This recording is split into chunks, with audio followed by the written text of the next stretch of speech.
This is Audible.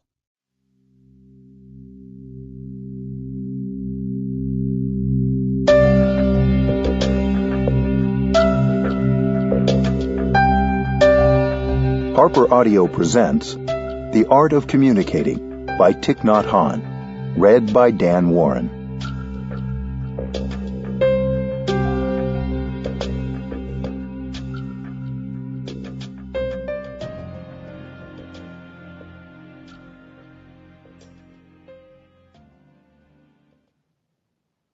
One. Essential food. Nothing can survive without food. Everything we consume acts either to heal us or to poison us. We tend to think of nourishment only as what we take in through our mouths, but what we consume with our eyes, our ears, our noses, our tongues, and our bodies is also food. The conversations going on around us and those we participate in are also food. Are we consuming and creating the kind of food that is healthy for us and helps us grow? When we say something that nourishes us and uplifts the people around us, we are feeding love and compassion. When we speak and act in a way that causes tension and anger, we are nourishing violence and suffering. We often ingest toxic communication from those around us and from what we watch and read. Are we ingesting things that grow our understanding and compassion? If so, that's good food. Often, we ingest communication that makes us feel bad or insecure about ourselves or judgmental and superior to others. We can think about our communication in terms of nourishment and consumption. The Internet is an item of consumption, full of nutrients that are both healing and toxic. It's so easy to ingest a lot in just a few minutes online. This doesn't mean you shouldn't use the Internet, but you should be conscious of what you are reading and watching. When you work with your computer for 3 or 4 hours, you are totally lost. It's like eating French fries. You shouldn't eat French fries all day, and you shouldn't be on the computer all day. A few French fries, a few hours, are probably all most of us need. What you read and write can help you heal, so be thoughtful about what you consume. When you write an email or a letter that is full of understanding and compassion, you are nourishing yourself during the time you write that letter. Even if it's just a short note, everything you're writing down can nourish you and the person to whom you are writing. Consuming with mindfulness. How can you tell what communication is healthy and what is toxic? The energy of mindfulness is a necessary ingredient in healthy communication. Mindfulness requires letting go of judgment, returning to an awareness of the breath and the body, and bringing your full attention to what is in you and around you. This helps you notice whether the thought you just produced is healthy or unhealthy, compassionate or unkind. Conversation is a source of nourishment. We all get lonely and want to talk with someone. But when you have a conversation with another person, what that person says may be full of toxins like hate, anger, and frustration. When you listen to what others say, you're consuming those toxins. You're bringing toxins into your consciousness and your body. That's why mindfulness of speaking and mindfulness of listening are very important. Toxic conversation can be difficult to avoid, especially at work. If it is going on around you, be aware. You need to have enough mindful awareness not to absorb these kinds of suffering. You have to protect yourself with the energy of compassion, so that when you listen, instead of consuming toxins, you're actively producing more compassion in yourself. When you listen in this way, compassion protects you and the other person suffers less. You absorb the thoughts, speech, and actions you produce, and those contained in the communications of those around you. That is a form of consumption. So when you read something, when you listen to someone, you should be careful not to allow the toxins to ruin your health and bring suffering to you and to the other person or group of people. To illustrate this truth, the Buddha used the graphic image of a cow that has a skin disease. The cow is attacked by all kinds of insects and microorganisms coming from the soil, coming from the trees, coming from the water. Without skin, a cow can't protect herself. Mindfulness is our skin. Without mindfulness, we may take in things that are toxic to our body and mind. Even when you simply drive your car through the city, you consume. The advertisements hit your eyes, and you're forced to consume them. You hear sounds. You may even say things that are the products of too much toxic consumption. We have to protect ourselves with mindful consumption. Mindful communication is part of this. We can communicate in such a way as to solidify the peace and compassion in ourselves and bring joy to others. Relationships don't survive without the right food. Many of us suffer because of difficult communication. We feel misunderstood, especially by those we love. In a relationship, we are nourishment for each other. So we have to select the kind of food we offer the other person, the kind of food that can help our relationships thrive. Everything, including love, hate, and suffering, needs food to continue. If suffering continues, it's because we keep feeding our suffering. Every time we speak without mindful awareness, we are feeding our suffering. With mindful awareness, we can look into the nature of our suffering and find out what kind of food we have been supplying to keep it alive. When we find the source of nourishment for our suffering, we can cut off that supply, and our suffering will fade. Often, a romantic relationship begins beautifully, but then, because we don't know how to nourish our love, the relationship begins to die. Communication can bring it back to life. Every thought you produce in your head, in your heart, in China they say in your belly, feeds that relationship. When you produce a thought that carries suspicion, anger, fear, irritation, that thought is not nourishing to you or to the other person. If the relationship has become difficult, it's because we've nourished our judgment and our anger, and we haven't nourished our compassion. One day in Plum Village, the French retreat center where I live, I gave a talk about how we needed to nourish our loved ones by practicing loving communication. I spoke about our relationships as flowers that need watering with love and communication to grow. There was a woman sitting near the front who was crying the whole time. After the talk, I went to her husband and I said, "My dear friend, your flower needs some watering." Her husband had been at the talk and knew about loving speech, but sometimes we all need a friend to remind us. So, after lunch, the man took his wife for a drive in the country. They just had an hour or so, but he focused on watering the good seeds the whole drive. When they came back, she seemed completely transformed, very happy and joyful. Their children were very surprised, because in the morning, when their parents had left, they'd been sad and irritable. So, in just an hour, you can transform another person and yourself, just with the practice of watering the good seeds. This is applied mindfulness in action. It's not theoretical. Nourishing and healing communication is the food of our relationships. Sometimes one cruel utterance can make the other person suffer for many years, and we will suffer for many years too. In a state of anger or fear, we may say something that can be poisonous and destructive. If we swallow poison, it can stay within us for a long time, slowly killing our relationship. We may not even know what we said or did that started to poison the relationship. But we have the antidote: mindful compassion and loving communication. Love, respect, and friendship all need food to survive. With mindfulness, we can produce thoughts, speech, and actions that will feed our relationships and help them grow and thrive. 2. Communicating with yourself. Loneliness is the suffering of our time. Even if we're surrounded by others, we can feel very alone.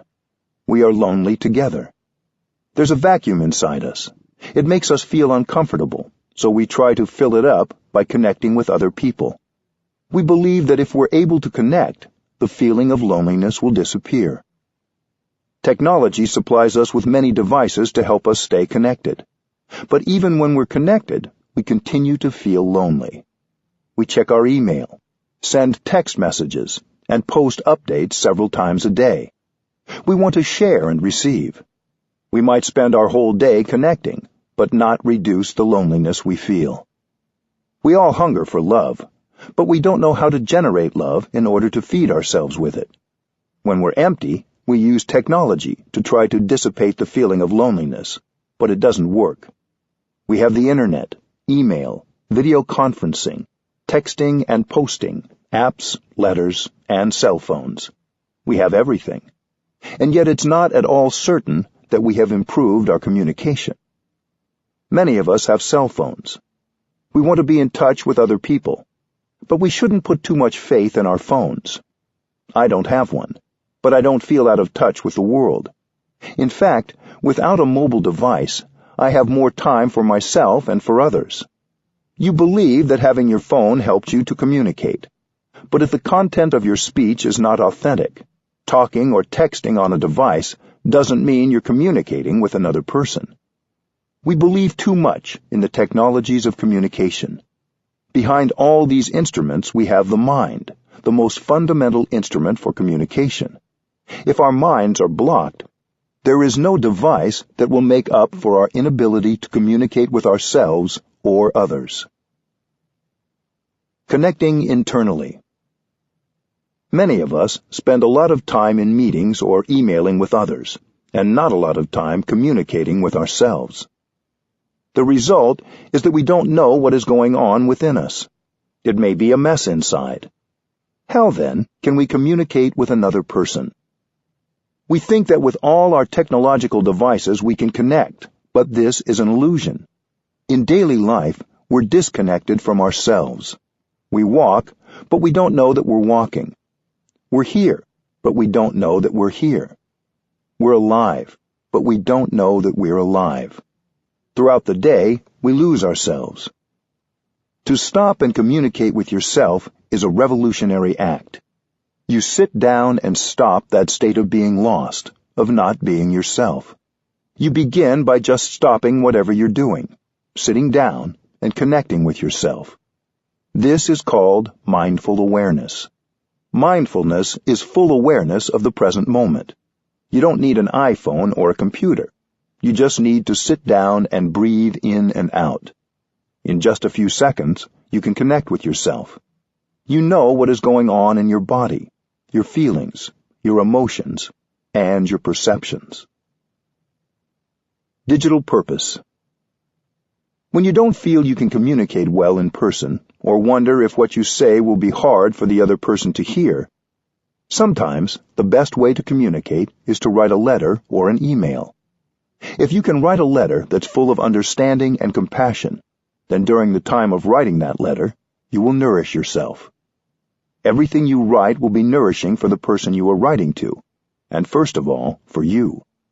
The other person hasn't received the email or letter yet, but while typing the letter, you are nourishing yourself, because what you're saying in the letter is full of compassion and understanding. Especially at the beginning of your practice, it may be easier for you to practice mindful communication in writing. Writing this way is good for our health. We can send an email, we can text, and we can talk on the phone and use mindful communication. If our message is full of understanding and compassion, we'll be able to remove fear and anger from the other person. So next time you hold the phone, look at it and remember that its purpose is to help you communicate with compassion. Usually we are in a hurry to send our emails and texts. As soon as we finish writing them, we press send and they are gone. But there's no need to rush. We always have time for at least one in-breath and out-breath before we pick up the phone, or before we press send on a text or email. If we do this, there is a much greater chance that we will be putting more compassionate communication out into the world. Coming home. When we begin to practice mindful awareness, we start the path home to ourselves. Home is the place where loneliness disappears. When we're home, we feel warm, comfortable, safe, fulfilled. We've gone away from our homes for a long time, and our homes have become neglected. But the path back home is not long. Home is inside us. Going home requires only sitting down and being with yourself, accepting the situation as it is. Yes, it might be a mess in there, but we accept it because we know we have left home for a long time. So now we're home. With our in-breath and our out-breath, our mindful breathing, we begin to tidy up our homes. Communicating with the breath. The path home begins with your breath. If you know how to breathe, you can learn how to walk, how to sit, how to eat your meal, and how to work in mindfulness so that you can begin to know yourself. When you breathe in, you come back to yourself. When you breathe out, you release any tension. Once you can communicate with yourself, you'll be able to communicate outwardly with more clarity. The way in is the way out. Mindful breathing is a means of communication, just like a phone. It promotes communication between the mind and the body.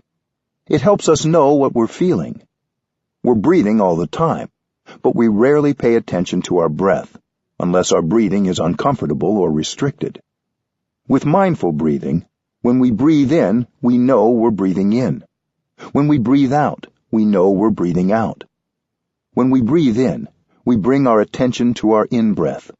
To remind ourselves to pay attention to our breath, we can say silently, breathing in, I know I'm breathing in. Breathing out, I know I'm breathing out. The air is entering my body. The air is leaving my body. Follow your in-breath and out-breath all the way through. Suppose your in-breath lasts 4 seconds. During the time of breathing in, allow your attention to rest entirely on your in-breath without interruption. During the time of breathing out, focus entirely on your out-breath. You are with your in-breath and your out-breath. You are not with anything else. You are your in-breath and your out-breath. Breathing in and breathing out is a practice of freedom. When we focus our attention on our breath, we release everything else, including worries or fears about the future, and regrets or sorrows about the past. Focusing on the breath, we notice what we're feeling in the present moment. We can do this throughout the day, enjoying the 24 hours that have been given us to breathe in and out. We can be there for ourselves. It takes only a few seconds to breathe in and set yourself free. We know when others are breathing in and out mindfully. We can see it when we look at them. They look free. If we're overloaded with fear, anger, regret, or anxiety, we're not free, no matter what position we hold in society or how much money we have. Real freedom only comes when we're able to release our suffering and come home. Freedom is the most precious thing there is. It is the foundation of happiness, and it is available to us with each conscious breath. Non-thinking and non-talking. Happiness is possible when you're in communication with yourself.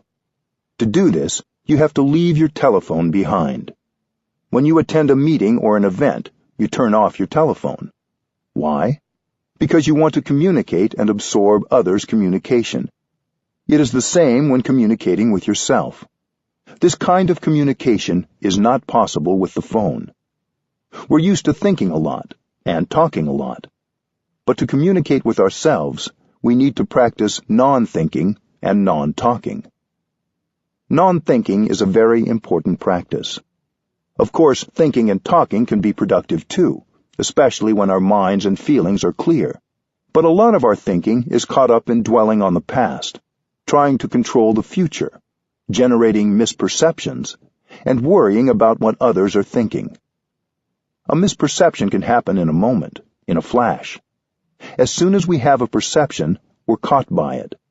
So anything we say or do based on that perception can be dangerous.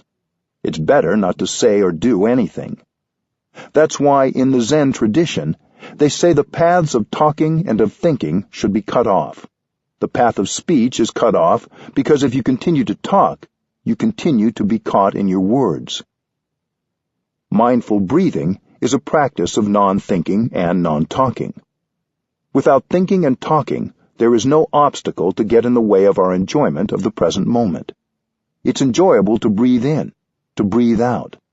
It's enjoyable to sit, to walk, to eat breakfast, to take a shower, to clean the bathroom, to work in the vegetable garden.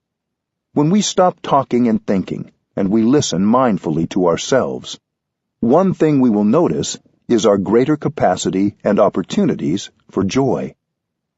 The other thing that happens when we stop thinking and talking, and we begin listening to ourselves, is that we notice the suffering present in our lives. There may be tension and pain in our bodies. We may have old pains and fears, or new pains and fears, which we have hidden under our talking and texting and thinking.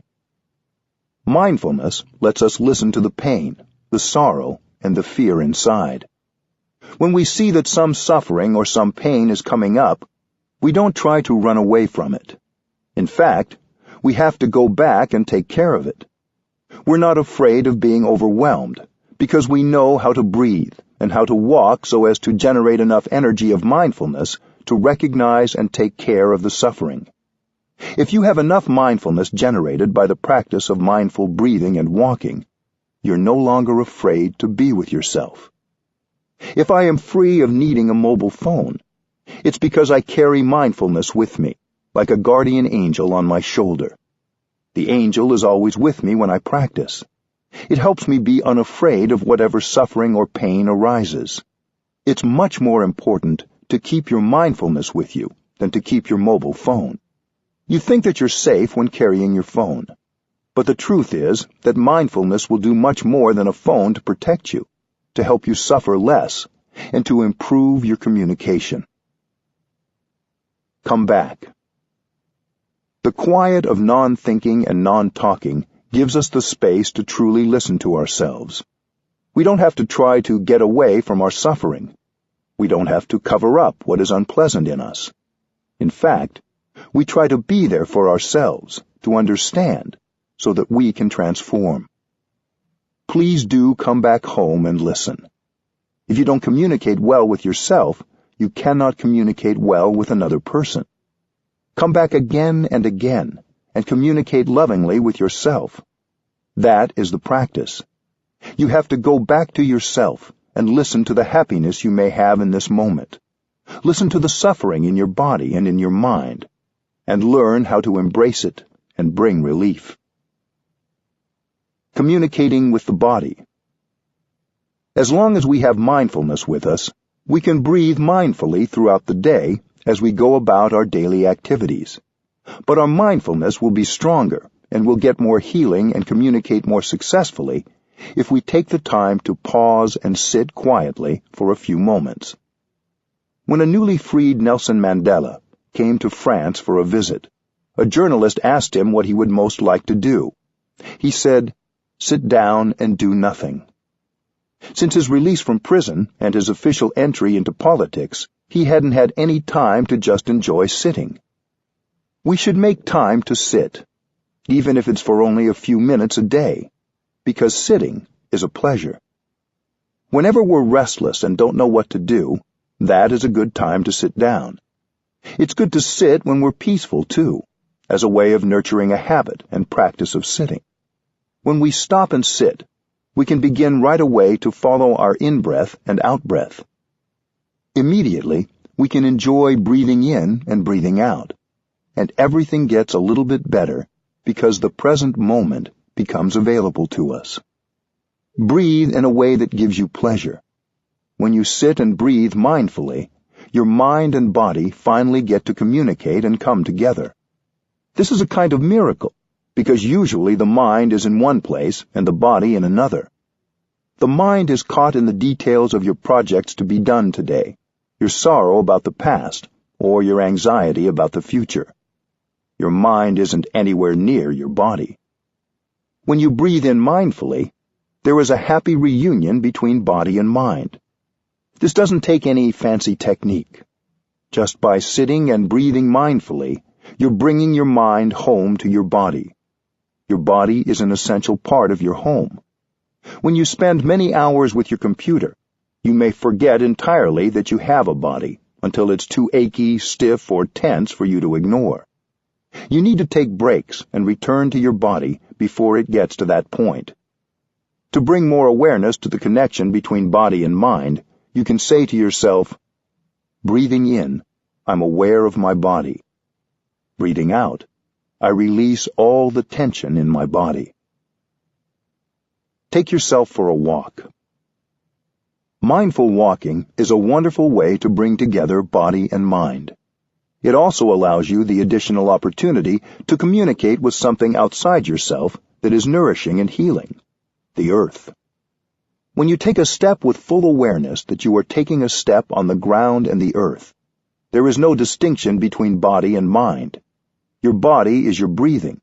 Your body is your feet. Your body is your lungs. And when you are connected with body, feet, breath, and lungs, you are home. Every step brings you home to the here and the now, so you can connect with yourself, your body, and your feelings. That is a real connection. You don't need a device that tells you how many friends you have, or how many steps you've walked, or how many calories you've burned.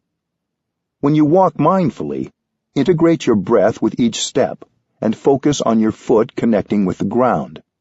You're aware that you're making a step, and you stop thinking altogether. When you think, you get lost in your thinking. You don't know what's going on in your body, in your feelings, or in the world. If you think while you walk, you're not really walking. Instead, focus your attention on your breath and your step. Be aware of your foot, its movement, and the ground you're touching. While you focus your attention on making the step, you are free, because in that time, your mind is only with the step you are making. Your mind is no longer carried off into the future or the past. You take one step, and you are free. While you walk, you can say to yourself, I have arrived. I am home.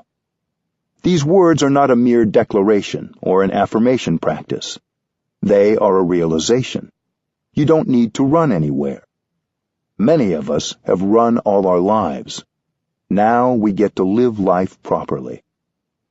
Home is the here and the now, where all the wonders of life are already available, where the wonder that is your body is available.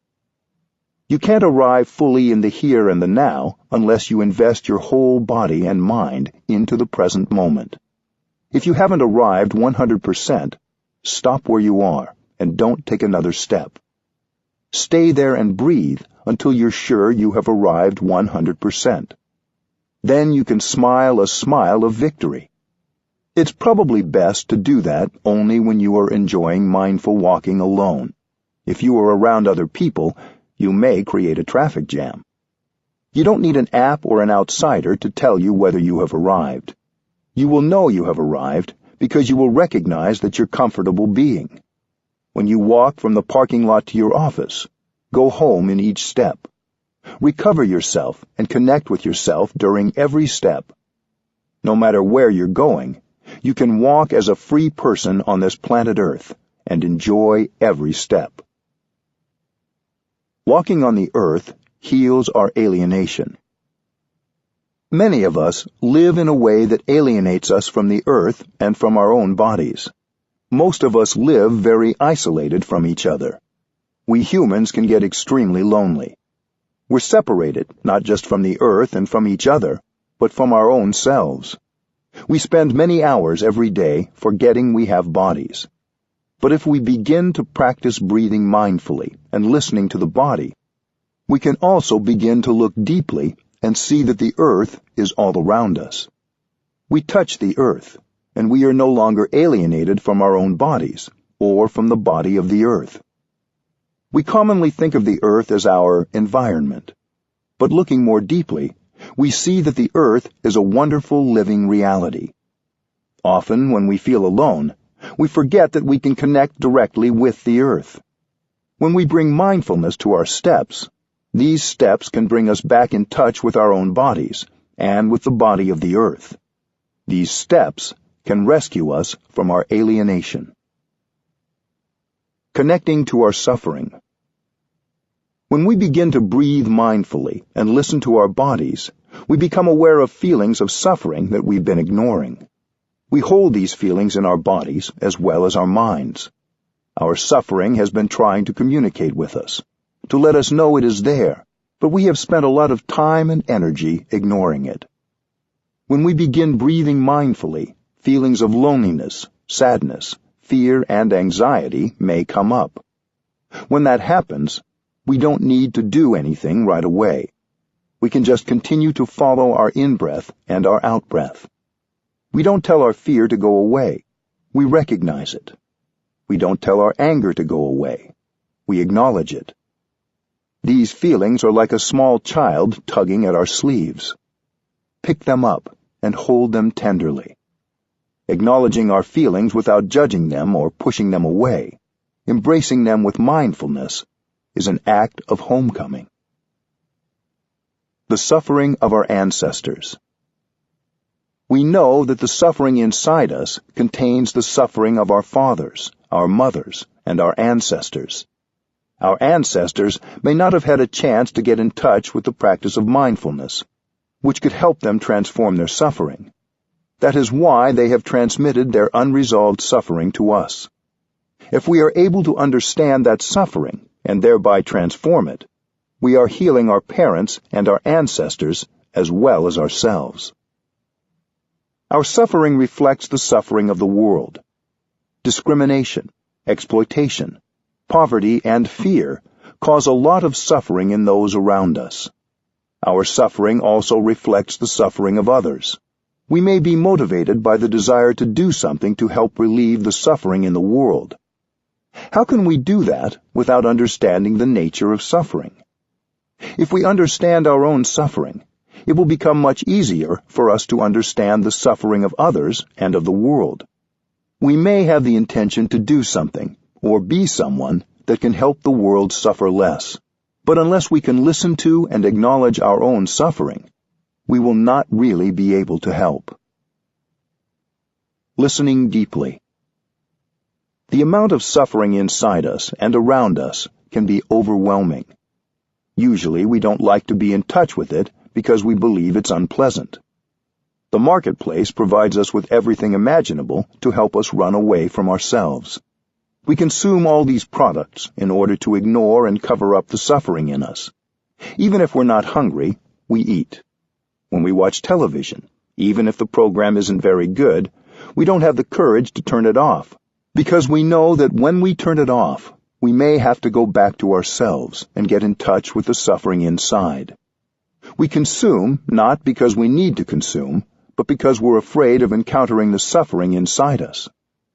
But there is a way of getting in touch with the suffering without being overwhelmed by it. We try to avoid suffering, but suffering is useful. We need suffering. Going back to listen and understand our suffering brings about the birth of compassion and love. If we take the time to listen deeply to our own suffering, we will be able to understand it. Any suffering that has not been released and reconciled will continue. Until it has been understood and transformed, we carry with us not just our own suffering, but also that of our parents and our ancestors. Getting in touch with the suffering that has been passed down to us helps us understand our own suffering. Understanding suffering gives rise to compassion. Love is born, and right away we suffer less. If we understand the nature and the roots of our suffering, the path leading to the cessation of the suffering will appear in front of us. Knowing there is a way out, a path, brings us relief, and we no longer need to be afraid.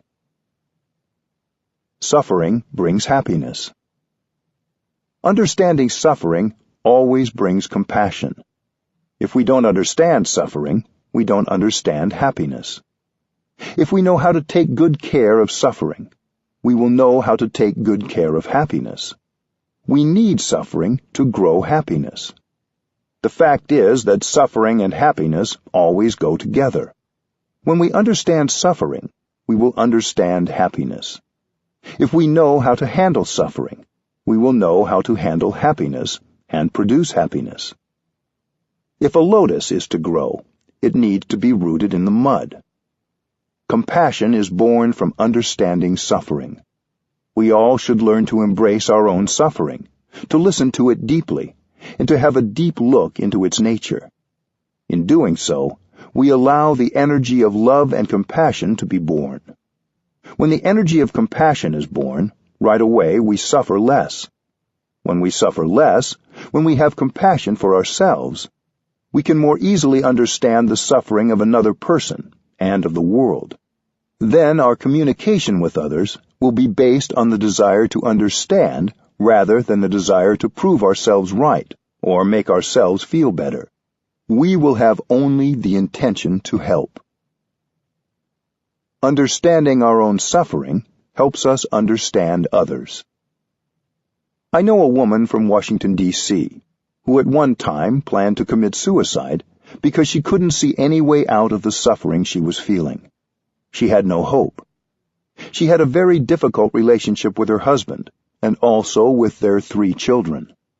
She had a friend who wanted her to listen to one of my talks on deep listening and loving speech.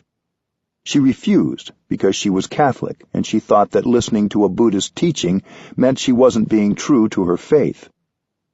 On the night she planned to kill herself, she telephoned her friend to say goodbye.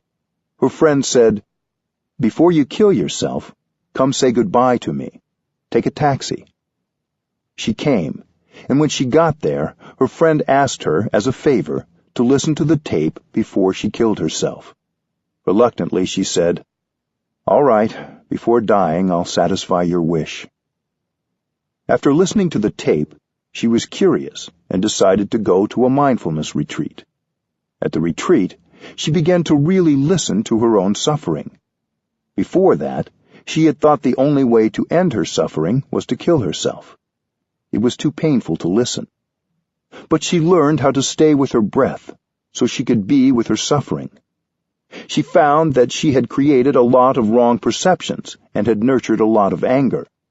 She had thought that her husband and her family had created all her suffering. But now she saw that she was co-responsible for her suffering. She had thought that her husband didn't suffer, that he just made her suffer. But now her understanding was quite different, and she was able to see the suffering in her husband. This was quite an achievement. When you see the suffering inside yourself, you can see the suffering in the other person, and you can see your part, your responsibility, in creating the suffering in yourself and in the other person. The night when she came back from the retreat, she came and sat close to her husband. This was something very new, coming and sitting near him. She sat for a long time, and then she began to talk. She said, "I know you have suffered so much during the past many years. I couldn't help you. I made the situation worse. It wasn't my intention to make you suffer. It was just because I didn't understand you. I didn't see the suffering inside you. Tell me about your difficulties. Please, help me understand." She was able to use this kind of loving speech. Her husband began to cry like a baby, because for so many years she hadn't talked to him in a loving way. Their relationship had been very beautiful in the beginning, but it had become filled with resentment and arguments and lacked any real communication. That night began their journey to reconciliation. 2 weeks later, the couple came with their children to tell me this story. Loving yourself is the basis for compassion. We tend to think we already know and understand our loved ones very well, but that may not be so. If we haven't understood our own sufferings and our own perceptions, how can we understand the suffering of another person? We shouldn't be too sure that we understand everything about the other person. We have to ask, do I understand myself enough? Do I understand my suffering and its roots? Once you have some understanding and insight into your own suffering, you begin to be better at understanding and communicating with someone else.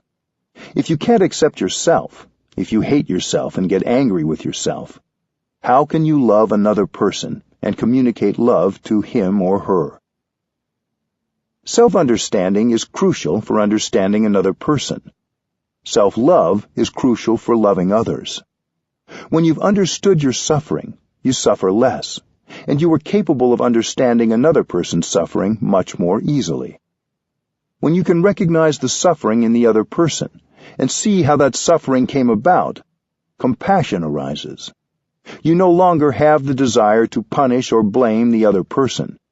You can listen deeply, and when you speak, there is compassion and understanding in your speech. The person with whom you're speaking will feel much more comfortable, because there is understanding and love in your voice. Coming home to ourselves to understand our suffering and its roots is the first step.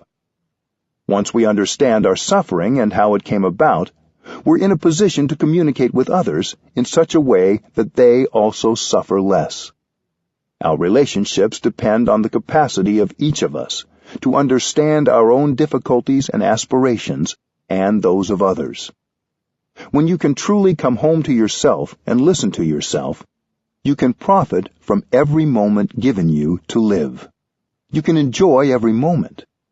With good internal communication facilitated by mindful breathing, you can begin to understand yourself, understand your suffering, and understand your happiness.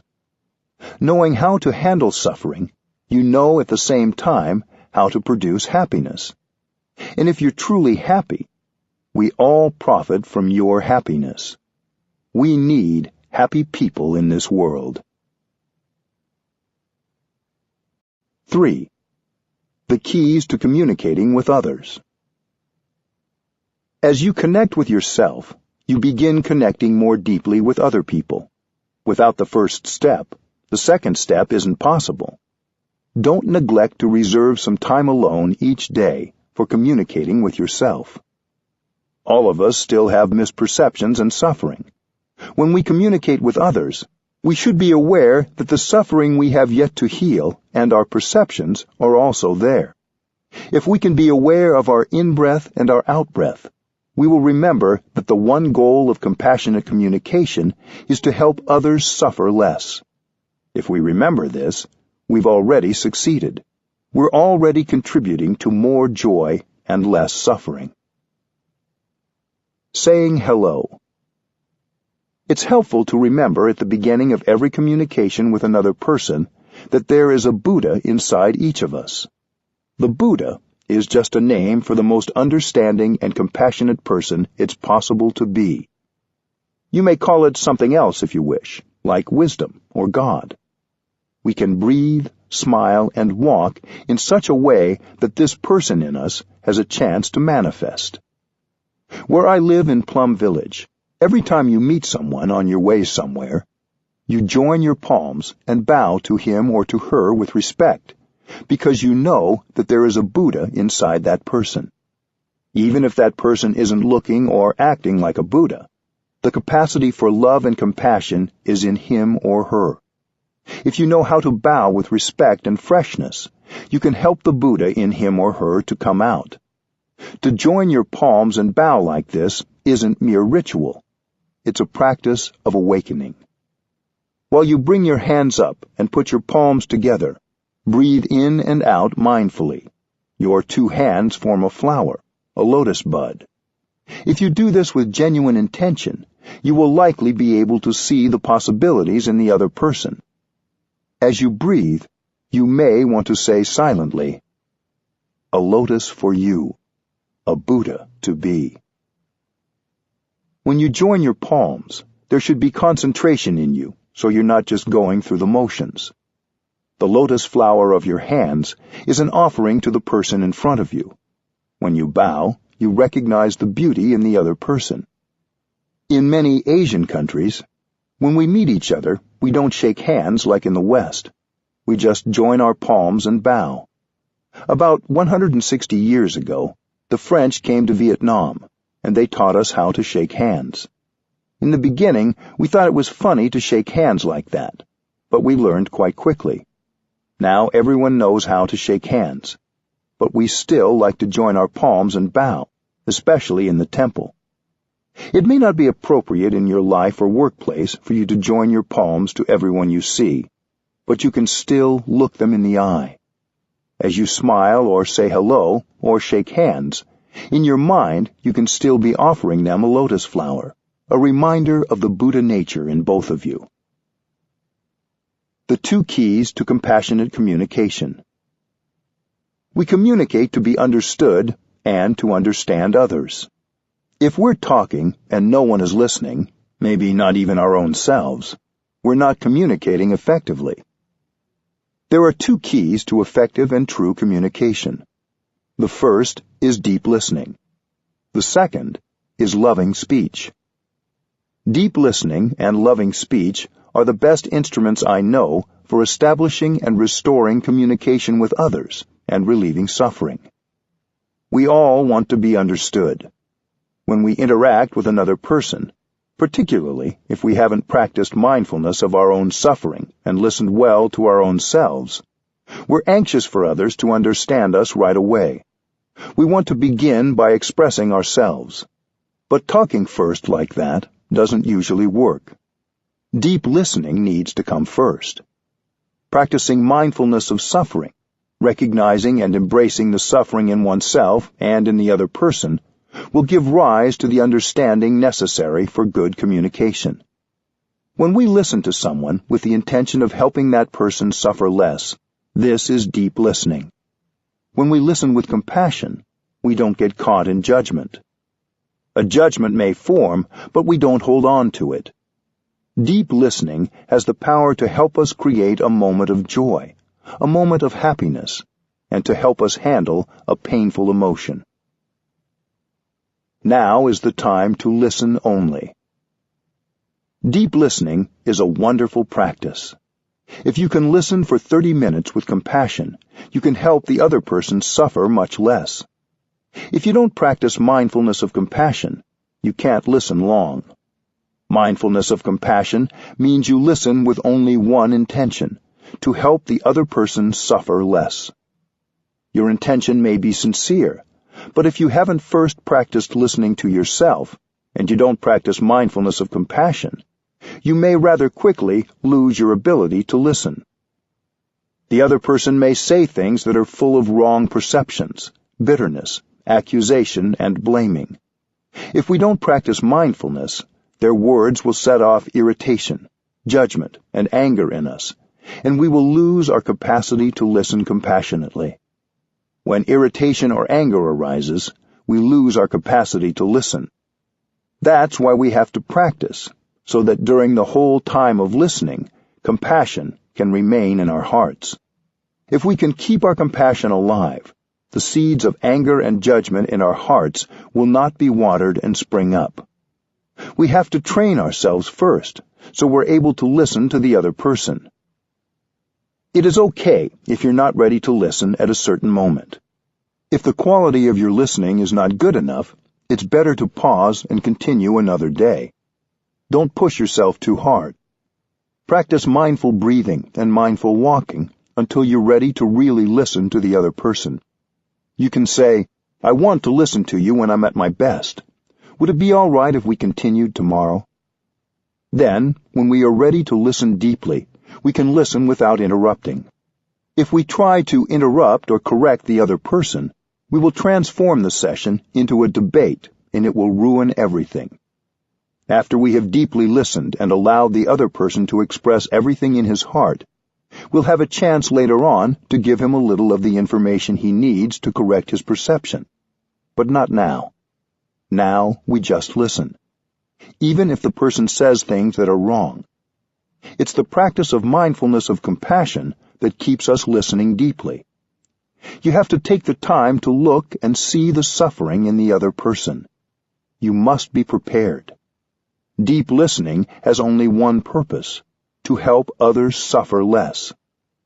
Even if the person says wrong things, expresses bitterness, or blames, continue to listen compassionately for as long as you can. You may want to say this to yourself as a reminder. I am listening to this person with only one purpose: to give this person a chance to suffer less. Keep the one purpose of deep listening alive in your heart and in your mind. As long as you are inhabited by the energy of compassion, you are safe. Even if what the other person says contains a lot of wrong perceptions, bitterness, anger, blame, and accusation, you are really safe. Remember that the other person's speech may be based on prejudices and misunderstandings.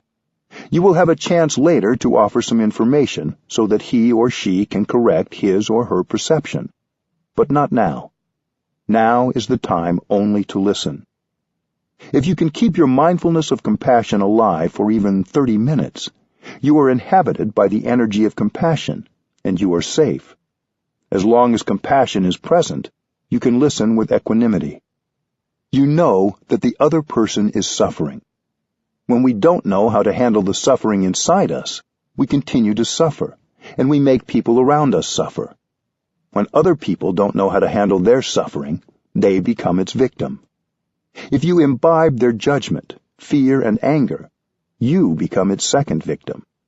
But if you can listen deeply, understanding that what they are saying is coming from suffering, then you are protected by your compassion.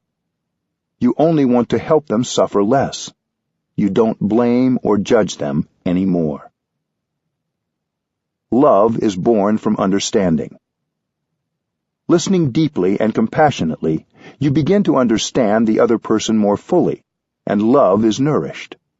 The foundation of love is understanding, and that means, first of all, understanding suffering. Each of us is hungry for understanding.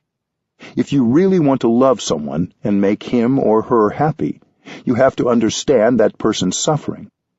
With understanding, your love will deepen and become true love. Listening to suffering is an essential ingredient for generating understanding and love. I define happiness as the capacity to understand and to love, because without understanding and love, no happiness could be possible. We don't have enough understanding and love, which is why we suffer so much. This is what we are thirsting for. Compassion and love are born from understanding. How can you love unless you understand? How can the father love his son if he doesn't understand the suffering and difficulties of his son?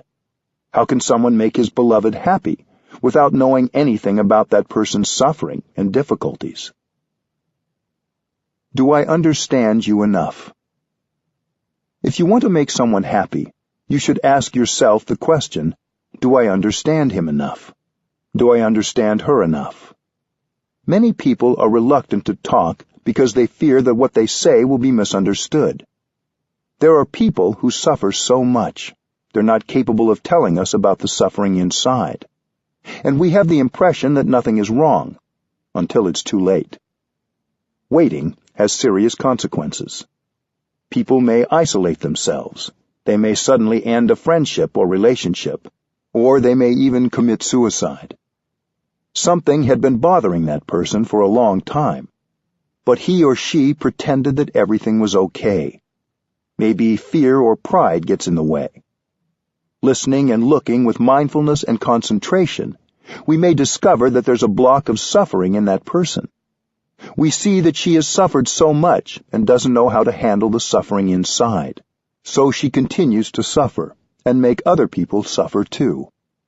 Once you have seen that, suddenly your anger is no longer there. Compassion arises. You have the insight that she is suffering and needs help, not punishment. If you need to, you can ask for help. You can say, "Dear one, I want to understand you more. I want to understand your difficulties and your suffering. I want to listen to you because I want to love you." When we take the time to look more deeply, we may see for the first time the big block of suffering in that person. Someone might pretend not to suffer, but that's not true. When you're able to listen compassionately, other people have a chance to tell you about their difficulties. In any relationship, you may want to check whether you have understood the other person. If it is a relationship that is harmonious, in which communication is good, then happiness is there. If communication and harmony exist, it means mutual understanding is there. Don't wait until the other person has left or is full of anger to ask the important question. Do you think I understand you enough? The other person will tell you if you haven't understood enough. He will know if you're able to listen with compassion. You may say, "Please tell me, please help me, because I know very well that if I don't understand you, I will make a lot of mistakes." That is the language of love. The question, "Do you think I understand you enough?" is not just for romantic relationships, but for friends, family members, and anyone you care about. It can even help in a work setting. If you live with a family member, a romantic partner, or a friend, you may think that because you see this person every day, you know a lot about him or her. But that's not correct. You know only a little about that person. You may have lived with someone for 5, 10, or 20 years, but you may not have looked deeply into that person to understand him or her. You may have done the same with yourself. You have lived with yourself your whole life. We think that we already understand who we are. But unless we have listened deeply to ourselves with compassion and curiosity, and without judgment, we may not know ourselves very well at all. If you wait until family members pass away, it will be too late to ask them to share more about themselves. It's nice when a child of any age sits with a parent and asks about their experiences, sufferings, and sources of happiness. Just sit and listen. With mindful breathing and listening to ourselves, our capacity for listening and looking expands deeply, and we may find the opportunity for much greater communication and connection with our parents and our loved ones. When you see that the other person has suffering inside, compassion is born in your heart. You may want to do something to help that person suffer less. Your compassionate listening and loving speech will already do a lot to change the situation. Then you can sit with the person and together get insight into what other concrete actions, if any, are necessary to help the situation. Compassionate listening isn't the only thing we can do when someone is suffering, but it's almost always the first step. Loving speech. When you have to tell people bad news, telling the truth can be difficult. If you don't speak mindfully, the other person can get very angry or anxious after hearing your truth. We can train ourselves to speak the truth in such a way that, in the end, the other person can accept it. When you speak, you try to tell others the truth about your suffering and their suffering. This is loving speech. You speak in a way that helps others recognize the suffering inside themselves and in you. We have to be skillful. The one who speaks has to be very mindful, using words in a way that can help the listener not be caught in wrong perceptions. And the listener has to be careful not to be caught in the words being said or the ideas being offered. There needs to be mindfulness and skillfulness on the part of both the speaker and the listener. Because you have first practiced compassionate listening, you know that what you say can carry with it insight and understanding. With more understanding, you can really help the other person suffer less, and your communication is more effective. You speak gently because you are willing to help. The way we communicate already makes the other person feel much better. The words we say are nourishment. We can use words that will nourish ourselves and nourish another person. What you say, what you write, should convey only compassion and understanding. Your words can inspire confidence and openness in another person. Generosity can be practiced wonderfully with loving speech. You don't have to spend any money to practice generosity. In Buddhism, another way of saying loving speech is right speech. In our daily life, right speech is what nourishes us and nourishes those around us. Wrong speech. We call loving speech right speech because we know that suffering is brought about by wrong speech. Our speech can cause a lot of suffering with unkind, untruthful, or violent words. Wrong speech is the kind of speech that lacks openness and does not have understanding, compassion, and reconciliation at its base. When we write a note or a letter, when we speak on the telephone, what we write or say should be right speech that conveys our insight, our understanding, and our compassion. When we practice right speech, we feel wonderful in our bodies and our minds. And the one who listens to us also feels wonderful. It's possible for us to use right speech, the speech of compassion, tolerance, and forgiveness, several times a day. It doesn't cost anything, and it's very healing. The 4 elements of right speech. Loving, truthful speech can bring a lot of joy and peace to people. But producing loving speech takes practice because we aren't used to it. When we hear so much speech that causes craving, insecurity, and anger, we get accustomed to speaking that way. Truthful, loving speech is something we need to train ourselves in. In Buddhism, there's a practice called the 10 Bodhisattva trainings. 4 of these 10 relate to right speech. A bodhisattva is an enlightened being who has dedicated his or her life to alleviating the suffering of all living beings. Enlightenment is always enlightenment about something. If you begin to understand the nature and the root of your suffering, that is a kind of enlightenment, and it helps you suffer less right away. There are those of us who are very critical of ourselves. That's because we haven't understood our own suffering. When we become a bodhisattva for ourselves, we don't blame ourselves or others anymore. A bodhisattva is someone who can speak with gentle, loving speech, and who can listen with compassion. Anyone can become a bodhisattva by training diligently. You don't have to practice for 10 years to become a bodhisattva. Spend at least some time each day, even if it's only 5 or 10 minutes, sitting, practicing mindful breathing, and listening to yourself. Here are the 4 Bodhisattva guidelines of the 10 Bodhisattva trainings for right speech. 1. Tell the truth. Don't lie or turn the truth upside down. 2. Don't exaggerate. 3. Be consistent. This means no double talk, speaking about something in one way to one person and in an opposite way to another for selfish or manipulative reasons. 4. Use peaceful language. Don't use insulting or violent words, cruel speech, verbal abuse, or condemnation. Tell the truth.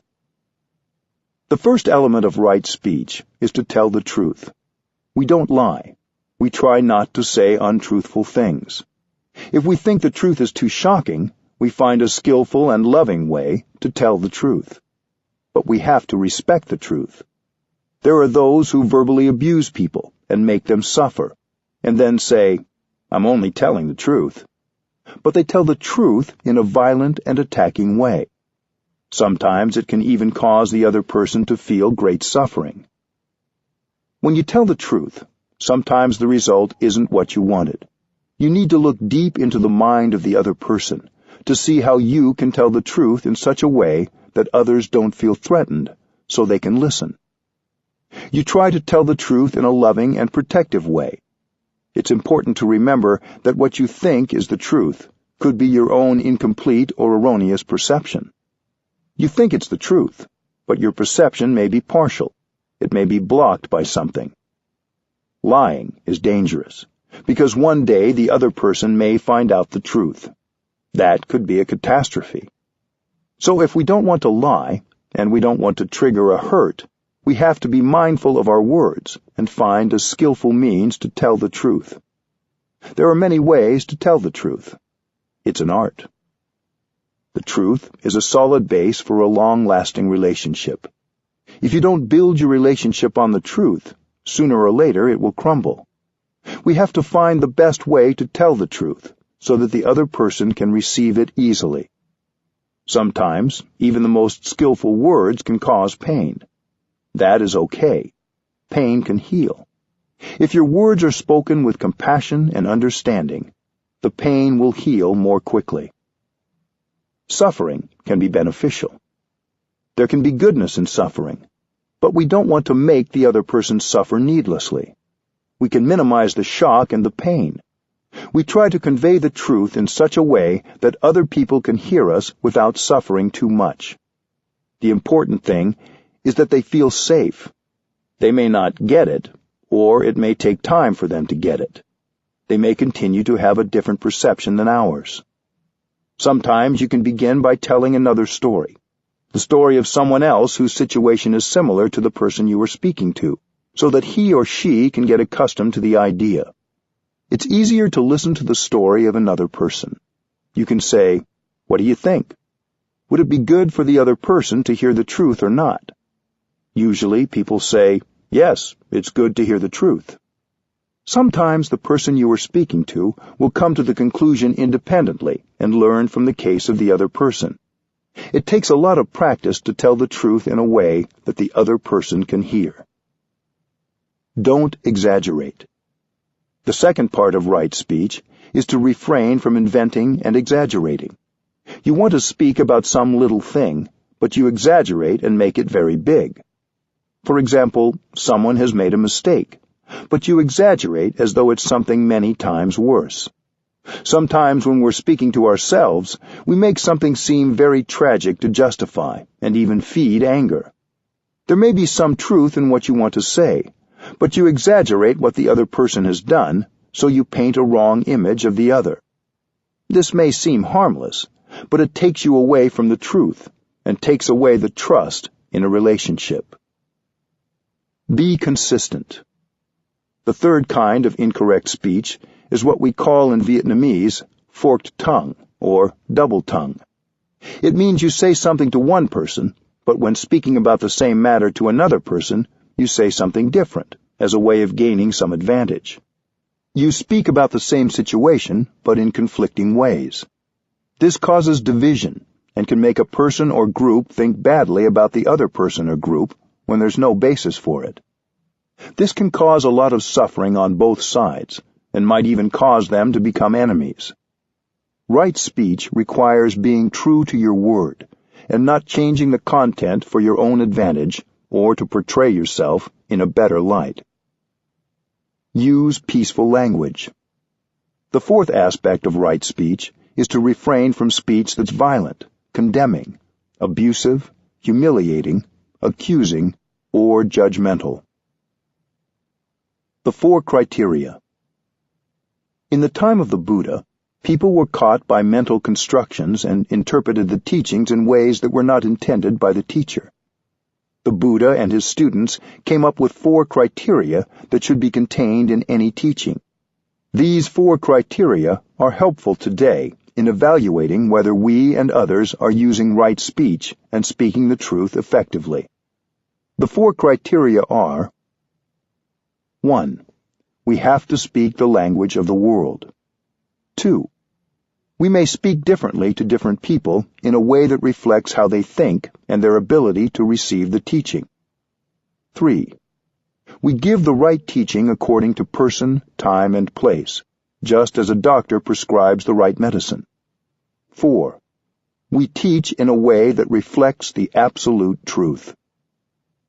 The first criterion: speak the language of the world.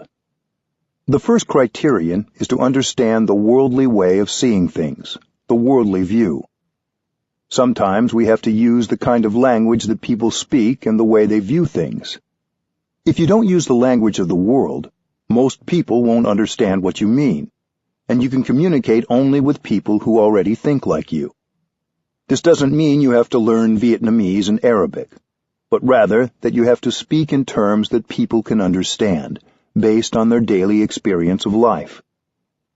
For example, we are used to saying that the sky is above and the earth is below.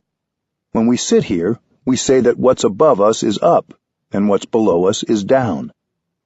But for those who are sitting on the other side of the planet, our down is their up, and our up is their down. What is up and down for this corner of the planet is not up and down for another part of the planet.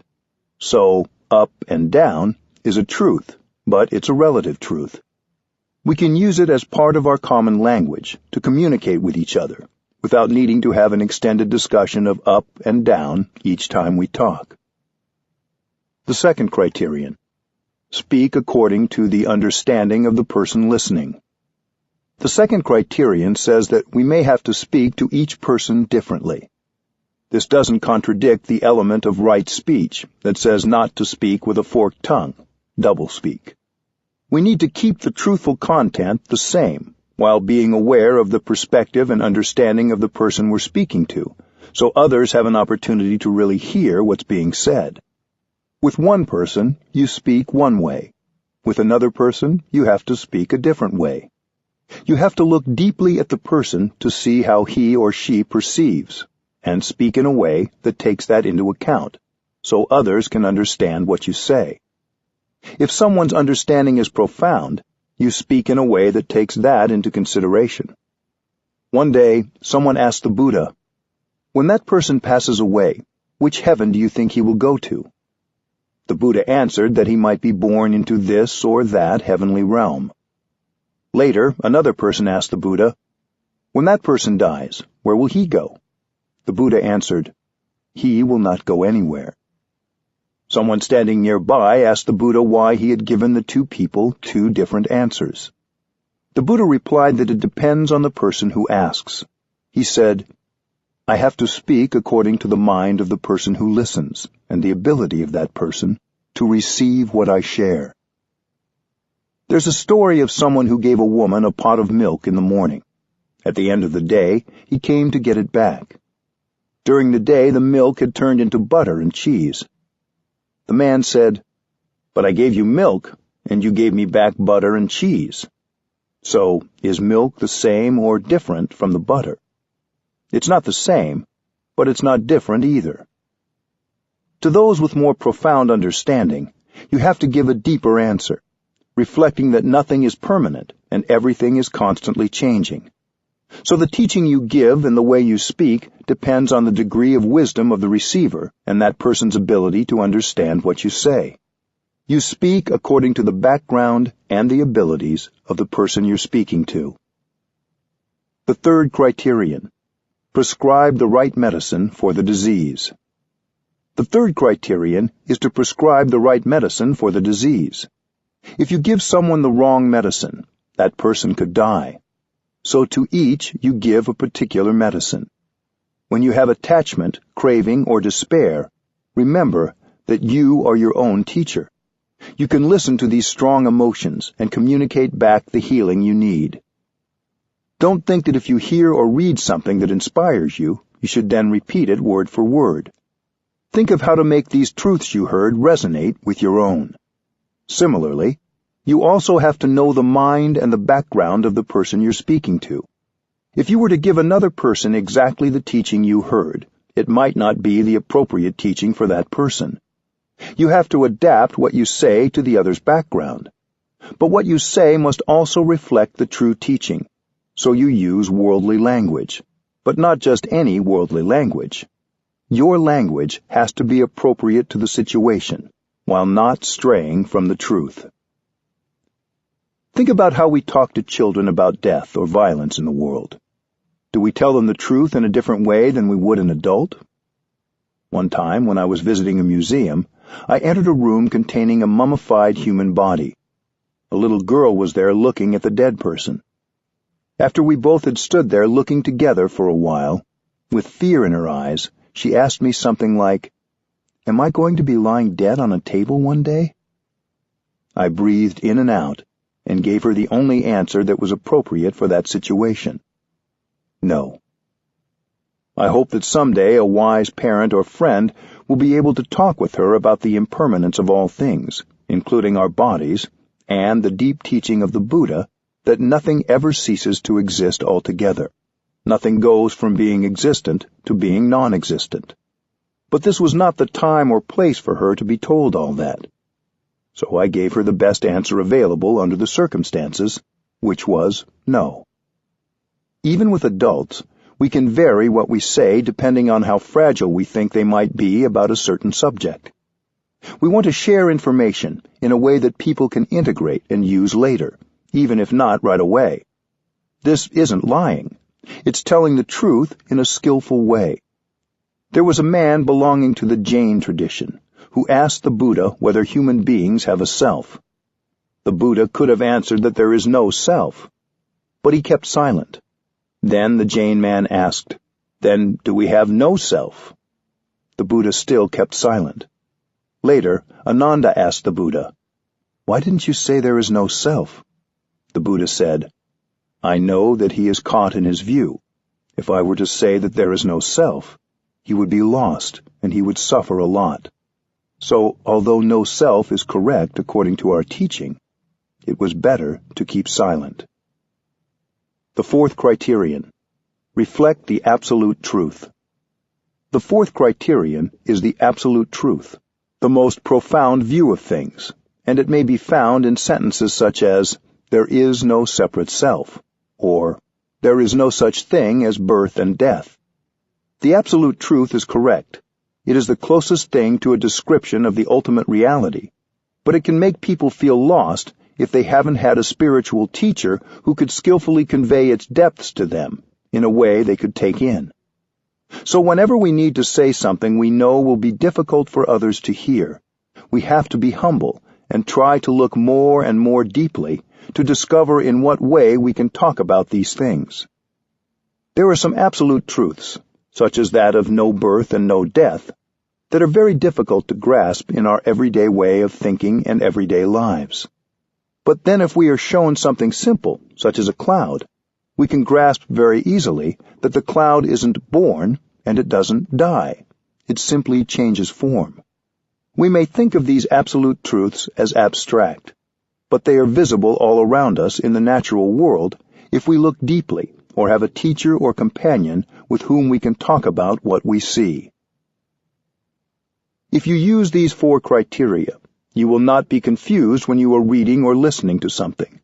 They can also help you listen well to others and express yourself effectively in everyday life, whether in friendly conversation, when speaking to or listening in a group, or when reading a text, whether secular or religious.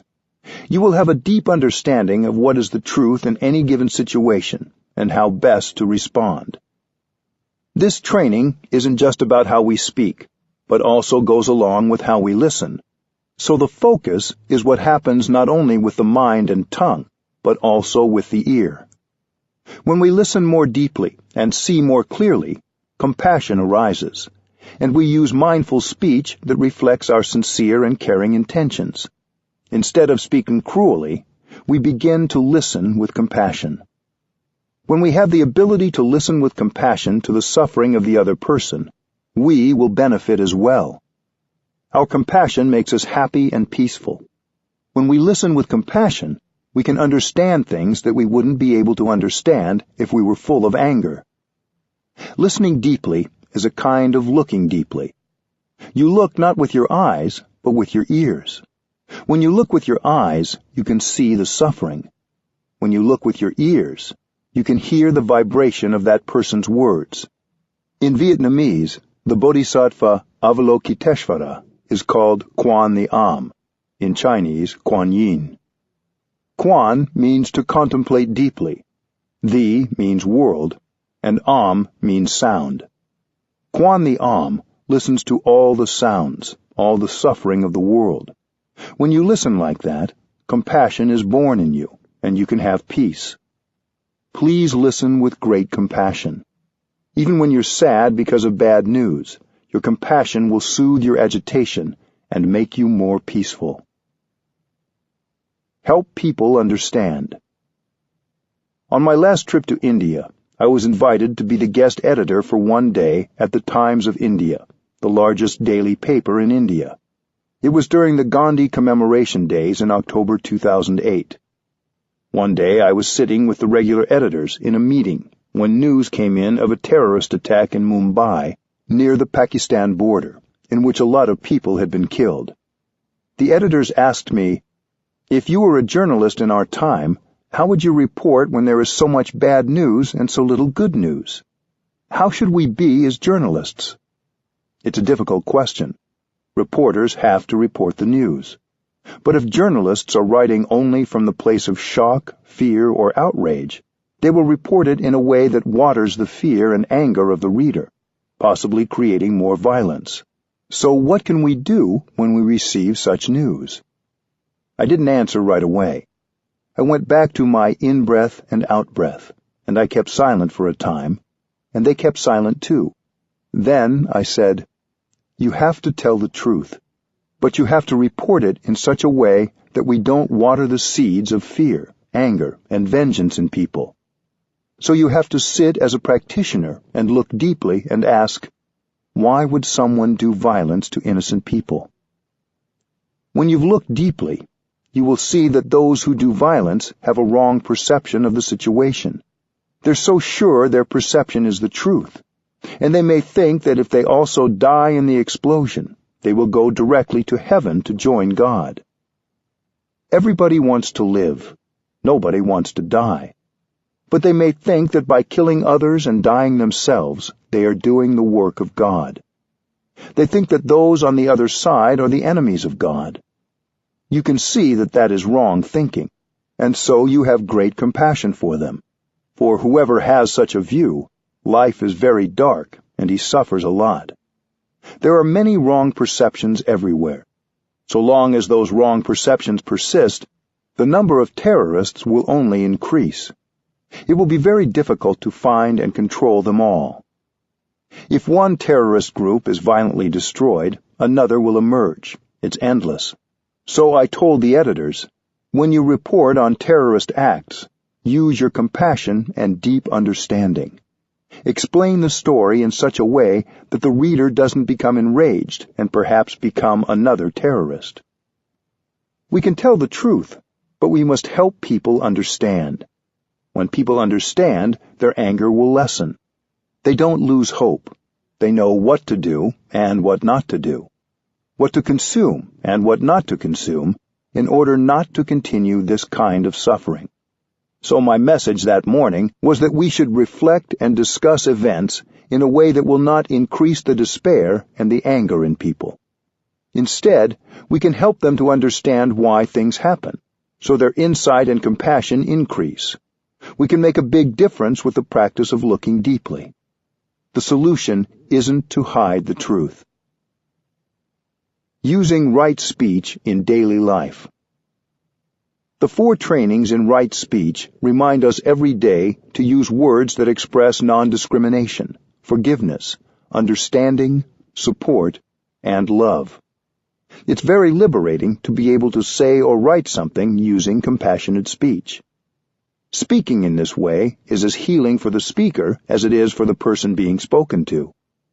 These 4 trainings also remind us that anything we say which contains poisons, discrimination, and hate will make us suffer and make others suffer. It's a simple equation. Wrong speech causes ill-being. Right speech brings about well-being and healing.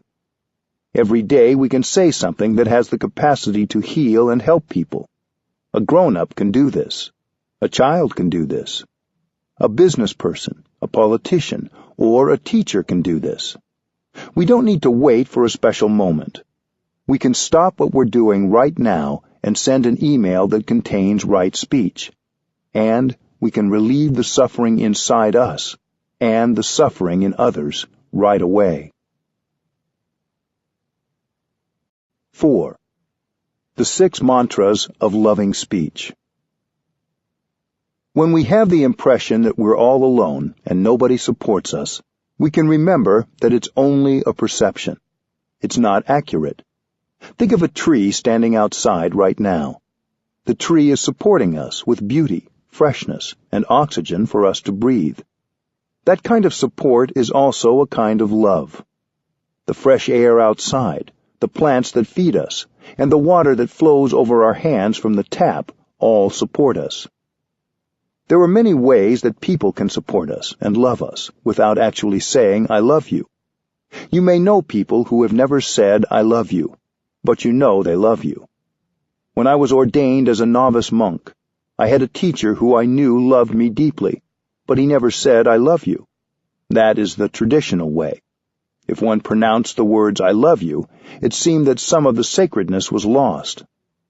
Sometimes we feel very grateful, but we want to express our gratefulness in ways other than simply saying thank you. Look for the many ways people communicate their love without saying it. Maybe, like the tree, they are supporting you in other ways. It's also true that the people you love may not know you love them. Sometimes we want to tell someone how much we care, but we don't know the words to say it so that person will understand how we feel. The 6 mantras are 6 sentences that embody loving speech and let people know that you see them, you understand them, and you care for them. In Buddhism, we call these sentences mantras. They're a kind of magic formula. When you pronounce them, you can bring about a miracle, because happiness becomes available right away. As with each practice, you begin with mindful breathing to bring about your true presence. Then you come to the other person in mindfulness, committed to the practice of compassionate communication. You may want to breathe in and out 3 times before you say the mantra. We need those 3 breaths in and out. This will make you calm, and your calm will be communicated to the other person. Then, when you go to another person, you know you will be fresh, you will have peace, and you can offer those things to the other person. If you want the mantra to work, you have to breathe in mindfully first and become fresh before you pronounce it. You look into the other person's eyes and you say these short sentences. A mantra may contain as few as 4 words, but in these words you are able to be fully there for the person you love. The first mantra. The first mantra is, I am here for you. This is the best gift you can give a loved one. Nothing is more precious than your presence. No matter how expensive the things you buy for someone else, they're not as precious as your true presence. That wonderful presence is fresh, solid, free, and calm, and you offer it to your loved ones to increase their happiness and your own happiness. I am here for you. To love someone means to be there for him or for her. To be there is an art and a practice. Are you truly there for the person you love, 100%? Using the skills of mindful breathing and mindful walking, you can bring together your body and mind to restore yourself and produce your true presence in the here and the now. To be there like that, for yourself and for the other person, is an act of love. We can also use this mantra with ourselves. When I say to myself, I am here for you, it also means that I am there for myself. My mind goes home to my body, and I become aware that I have a body. That is a practice of love directed to yourself. If you are capable of being with yourself, you are capable of being with the person you love. The practice can be very pleasant. Breathing in and bringing your mind home to your body can be a very pleasant thing to do. You enjoy your in-breath, you enjoy your body, and you enjoy your mind. Then the mantra will have an effect on those around you, too. You don't need to wait for the practice to be reciprocated. The other person doesn't need to say anything in return. When you produce the mantra, both of you benefit. The mantra helps you and the other person come home to yourselves and to the moment you are sharing. So the effect is double. We say that love is based on understanding. But how can you understand someone if you aren't present? Your mind has to be in the here and the now before you can love. So the first definition of love is to be there. How can you love if you are not there? To love, you have to be there. The tree outside your window is there, supporting you. You can be there for yourself and for your loved ones, just like the tree. Mindfulness practice is the foundation of your love. You cannot love properly and deeply without mindfulness. Although you're saying, I am here for you, the other person doesn't have to be there for you to practice the first mantra. If the other person is at home or at work, you can use the phone. As you hold the phone in your hand, breathe in and out a few times to make yourself present and calm. When you hear the phone ringing, you can continue your mindful breathing. When the other person picks up the phone, you can ask if he or she has a moment. If so, you can say, I am here for you. If you have practiced mindful breathing, the way you say the mantra will convey your calm and your presence. The second mantra. Don't use the second mantra until you have practiced the first and produced your presence. Then, when you are truly there in the here and the now, you are in a position to recognize the presence of the other person. The second mantra is, I know you are there, and I am very happy. You are letting your loved one know that his or her presence is important to your happiness. The second mantra acknowledges that you really see the other person. This is crucial, because when a person ignores you, you don't feel that you are loved. You may feel that the people you love are too busy to see you. Your loved one may be driving the car and thinking of everything except you who are sitting in the next seat. You don't have that person's attention. To love means to be aware of the presence of your beloved one, and to recognize that presence as something very precious to you. You use the energy of mindfulness to recognize and embrace the presence of your beloved one. Embraced by your mindfulness, the other person will bloom like a flower. I know you were there, and I am very happy. The second mantra is to reaffirm the presence of the other person as someone very important to you. The second mantra, like the first, only works if you breathe in and out before saying it. Imagine the other person is not there. He or she has moved away or passed on. You might feel a big hole. Right now, that person is alive and near you, so you're very lucky. That's why you have to practice the second mantra, to remind yourself of the gift of that person's presence. When someone says he loves you, but he ignores your presence and doesn't pay attention to you being there, you don't have the feeling that you are loved. So when you love someone, you have to recognize his or her presence as something precious to you. The second mantra can be practiced every day, several times a day. I know you are there, and it makes me very happy. This mantra, like the first, can be shared any time, before work, at the dinner table, or over the phone or by email if you want to share it with someone you don't get a chance to see. These mantras feel a bit awkward at first, while you're getting used to them. But once you see the results, they will get easier. You can make yourself and the other person happy right away. It's quicker than instant coffee. But remember one thing. A mantra can be practiced successfully only if you know how to make yourself present and say it in mindfulness. The third mantra. While the first two mantras can be said several times a day, no matter what the situation, the third mantra is used when you notice that the other person is suffering. The third mantra can help the other person suffer less right away. The third mantra is, I know you suffer, and that is why I am here for you. Thanks to your mindfulness, you know that something is not going well with your friend or loved one. When your loved one is suffering, your impulse may be to want to do something to fix it. But you don't need to do much. You just need to be there for him or her. That is true love. True love is made of mindfulness. Because of your mindfulness, you know when something is not going well with a loved one. When you notice that, you want to do something to help him or her suffer less. You don't have to do anything other than to be there. When you say the mantra, right away your loved one will suffer less. When you suffer and your loved ones ignore your suffering, you suffer much more.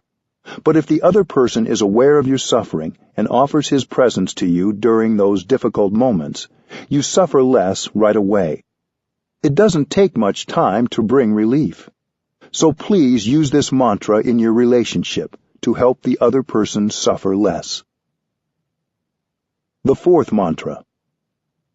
The fourth mantra is a little more difficult, especially for those of us with a lot of pride.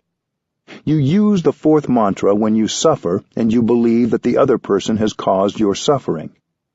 This happens from time to time.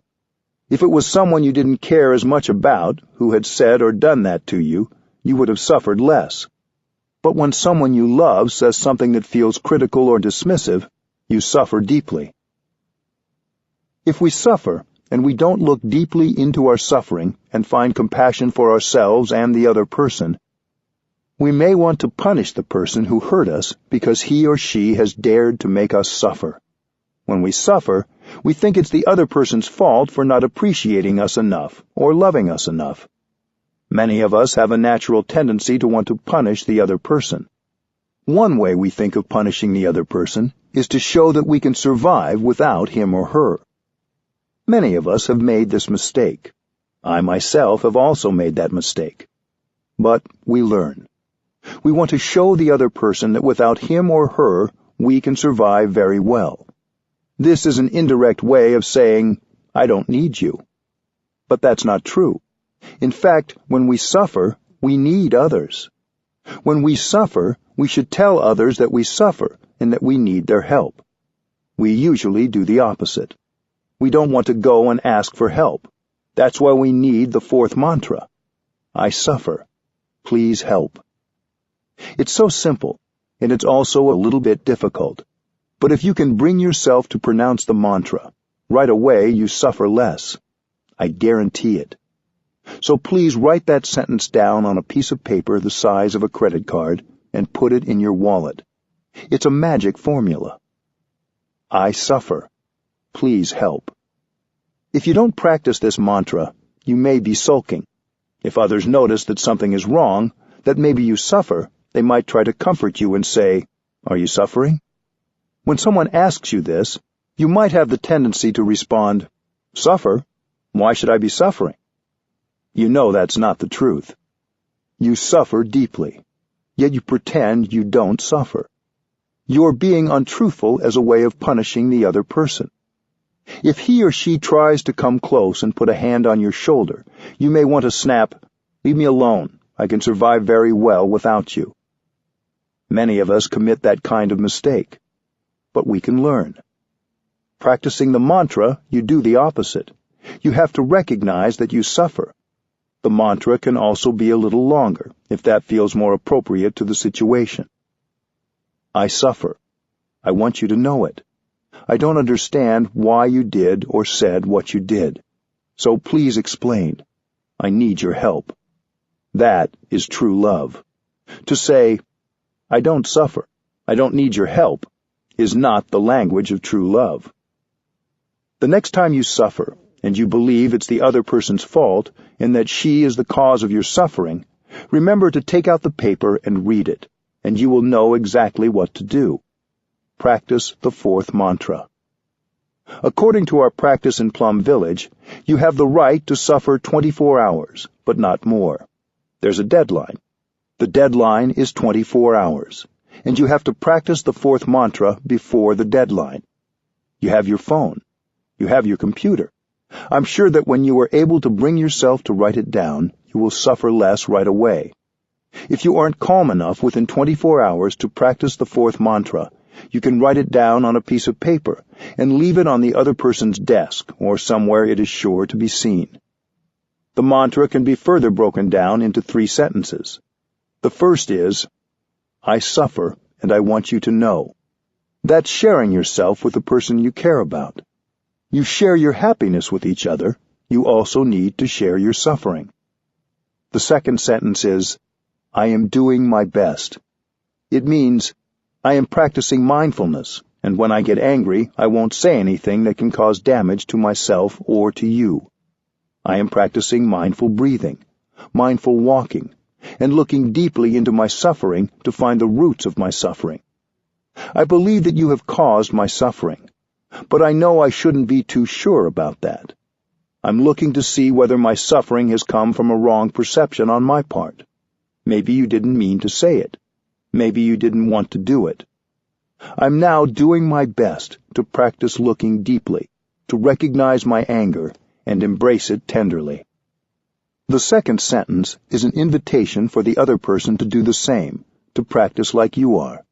When the other person gets the message, he might say to himself, Oh, I didn't know that she was suffering. What have I done or said to make her suffer like that? It is an invitation for the other person to also practice looking deeply. If one of you finds out the cause, that person should communicate right away and apologize for being unskillful so that the other person doesn't continue to suffer. So the second sentence is an invitation for both sides to look deeply, to be aware of what is going on and investigate the real cause of the suffering. It's a recognition that the other person is human and is doing his or her best at the time, and that we are doing our best as well. The third sentence is, "Please help." This sentence acknowledges that we can't figure it out all on our own. We need each other. This is perhaps the hardest part. The three sentences together are, "I suffer, and I want you to know it. I am doing my best. Please help." The fifth mantra. The fifth mantra is, "This is a happy moment." When you are with someone you care about, you can use this mantra. This is not autosuggestion or wishful thinking, because there are conditions of happiness that are there. If we're not mindful, we won't recognize them. This mantra is to remind ourselves and the other person that we are very lucky, that there are so many conditions of happiness that are available in the here and the now. We can breathe easily. We have each other. We have the blue sky and the solidity of the whole earth supporting us. Sitting with the other person, walking together, you may want to pronounce the fifth mantra and realize how lucky you are. Being able to recognize that this moment is a happy moment depends on your mindfulness. These conditions of happiness are more than enough for both of you to be happy in the here and the now. It is mindfulness that makes the present moment into a wonderful moment. We can each learn how to bring happiness into the here and the now with our practice. What are we waiting for to be happy? Why do we have to wait? With mindfulness, you can recognize that it is possible to be happy right here and right now. The sixth mantra. You use the sixth mantra when someone praises or criticizes you. You can use it equally well in both cases.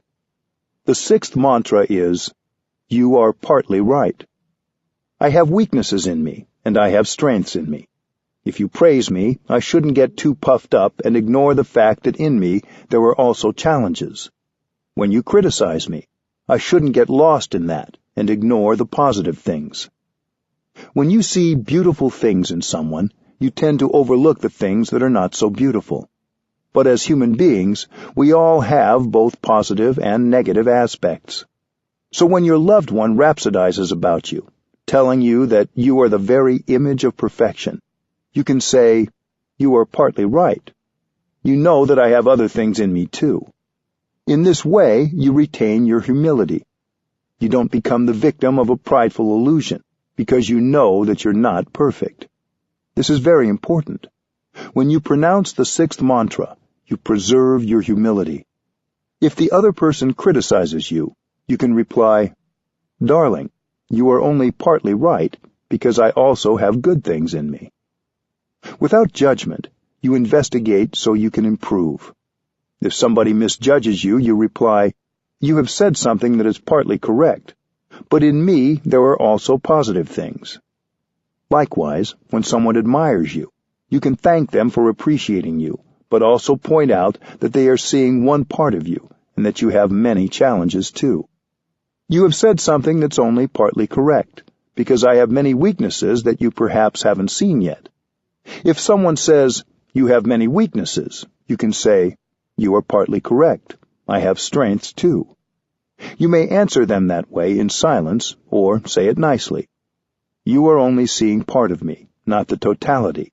I have other things in me that are much better." The sixth mantra is the truth. You don't lie, and you don't fall into false humility. You just say it, either aloud or silently to yourself. Inside you, there are many wonderful qualities and many weaknesses. You accept both. But that acceptance doesn't prevent you from developing your positive qualities and addressing your weaknesses. We can use the same method when we look at other people. We can accept others like we accept ourselves. We know that what they are expressing is only part of them. Before judging and shouting at somebody, instead of telling someone he or she has no value, we have to look deeper. I know people who are very sensitive. Even a slight judgment makes them weep and become very unhappy. Perhaps you also know people like this. So we accept ourselves with all our weaknesses, and then we have peace. We don't judge ourselves, we accept. I have these qualities and these weaknesses, but I will try to improve slowly at my speed. If you can look at yourself like that, you can look at others like that too, without judgment. Even if that person has many weaknesses, he also has many talents, many positive things. No one is without positive qualities. So when others judge you wrongly, you have to say that they are partly right, but they have not seen the other parts of you. The other person only sees parts of you, not the totality, so you don't have to be unhappy at all. We can use these 6 mantras to make a close relationship stronger. My friend Elizabeth recently shared several ways in which she has used the mantras. Her sister is 1 year older than she is. They were always together growing up, but over the years, and especially as they grew into young adults, Elizabeth had gotten in the habit of lecturing her sister a little and telling her what to do. As you can imagine, sometimes her sister had strong reactions. With the practice of mindfulness, Elizabeth said, she became more aware of what she was saying, and she realized the importance of changing that habit. When she visited her sister, she started practicing her version of the second mantra, saying, "I'm really happy that you're here." She got in touch with and expressed a heartfelt appreciation of her sister's presence in her life, and of the fact that her sister was doing the best she could. Elizabeth also used the mantras in her marriage. In the beginning, whenever her husband said something that really hurt her, she immediately had the desire to punish. She tried instead slowly going to him and using her version of the 4th mantra, asking him, "You said this thing to me that I really don't understand. What was that about?" He would share, and most times she discovered that his remark was nothing about her, really. It was often something else entirely that was going on. The mantra opened up a door for her to see what was happening in his world. Sometimes Elizabeth would say something to her husband, and he'd have a strong reaction, and she'd react to his reaction. Eventually, she learned to instead practice the 3rd mantra. "I know you suffer, that's why I'm here for you," by asking, "Was it something I said? I really want to understand what happened. I'm sorry. I don't mean to say or do things that are hurtful. If you let me know, I can understand how the things I say affect you." She also told me about one particular time during her stay in Plum Village. She was in the courtyard garden, harvesting the petals of rose blossoms that were just beginning to droop to use for tea. A gardener came along and scolded Elizabeth for taking away flowers that were growing there for everyone to enjoy in the courtyard. Elizabeth said, "I'm not taking the fresh ones, only the fading ones." But the gardener was not appeased. Elizabeth went to ask the advice of one of our nuns, who she knew could help her understand. The sister shared with her that lately some other people had been picking flowers from the garden for their own use, and the gardener had a sensitivity about that. "Elizabeth," the sister said, "you just bumped into his sensitivity." After she heard that, Elizabeth was able to go to the gardener and practice the 3rd mantra. She said, "I understand the situation better now, and I won't touch the flowers in the courtyard if you prefer." The gardener was getting ready to go away on a trip to Germany, and Elizabeth also practiced the 1st mantra, "I'm here for you," by telling him that during his absence she would water the roses and trim the rose hips for him. Another friend recently shared that he was suffering a lot during a retreat. He chose to practice the 4th mantra, "I suffer, please help," by sharing with his roommates that he didn't need to talk about anything, just to be allowed space. This allowed his roommates to understand what was happening with him, not take it personally, and be more accepting when he wasn't able to be there for them as they would like. It was beneficial to see what he needed, and for him to ask for that support. The 6 mantras are something that everyone can practice at home. Children can do them too. So often children feel powerless in the family, but with mindfulness, concentration, and practice of the 6 mantras, they have a tool. By saying a mantra with love and full presence, a child can change the situation, even a tense one, right away. It also gives parents a chance to use the language of love instead of authority when communicating with their children. This keeps communication alive between parents and children. When there's no real communication in the family, both parents and children suffer.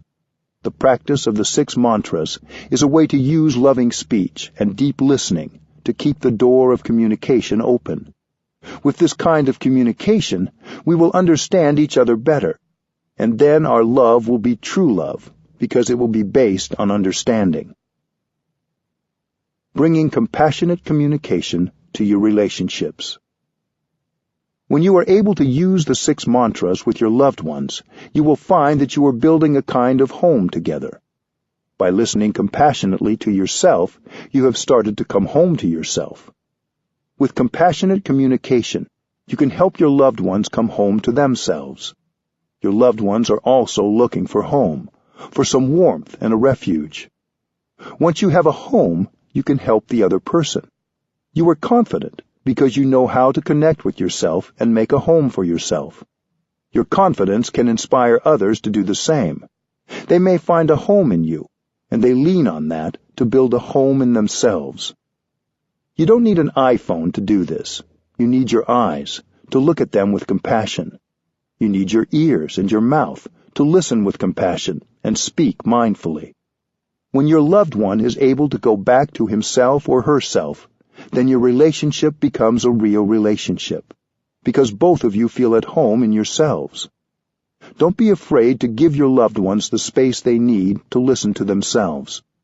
When you have enough space to listen to your own self, when you come together, you find a home in each other as well as in yourselves.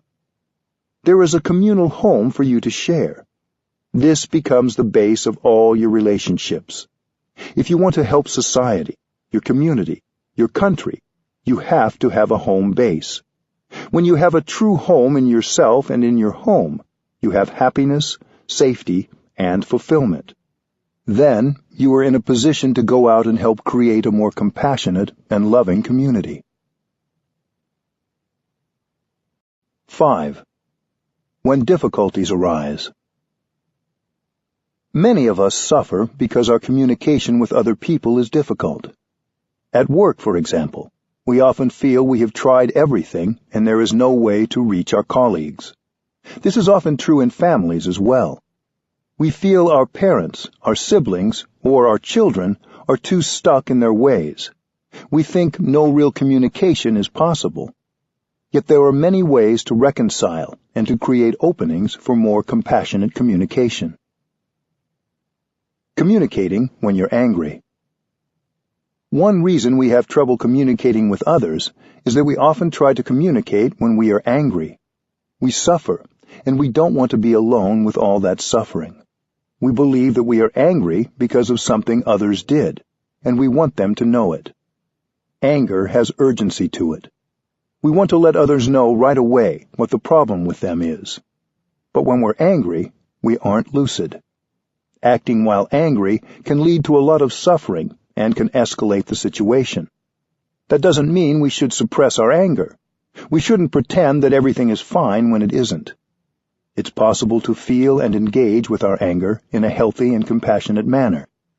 When anger is there, we should handle it with tenderness, because our anger is us.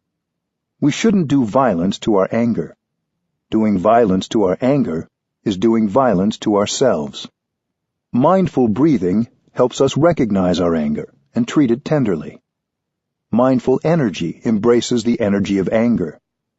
Anger is a strong energy, and we may need to sit with it for a while. When you cook potatoes, you have to maintain the fire underneath for at least 15 or 20 minutes. The same is true of the practice of mindfulness when it embraces anger.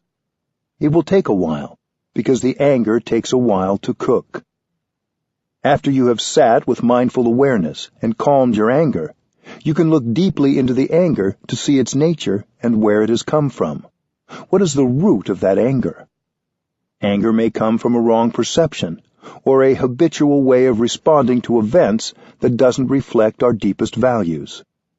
In popular psychotherapy, we're sometimes encouraged to express our anger physically, to get it out of our system. We're advised to allow our anger to manifest by shouting in a secluded place, or hitting an inanimate substitute, such as a pillow. I haven't found this practice to be useful in transforming the roots of anger.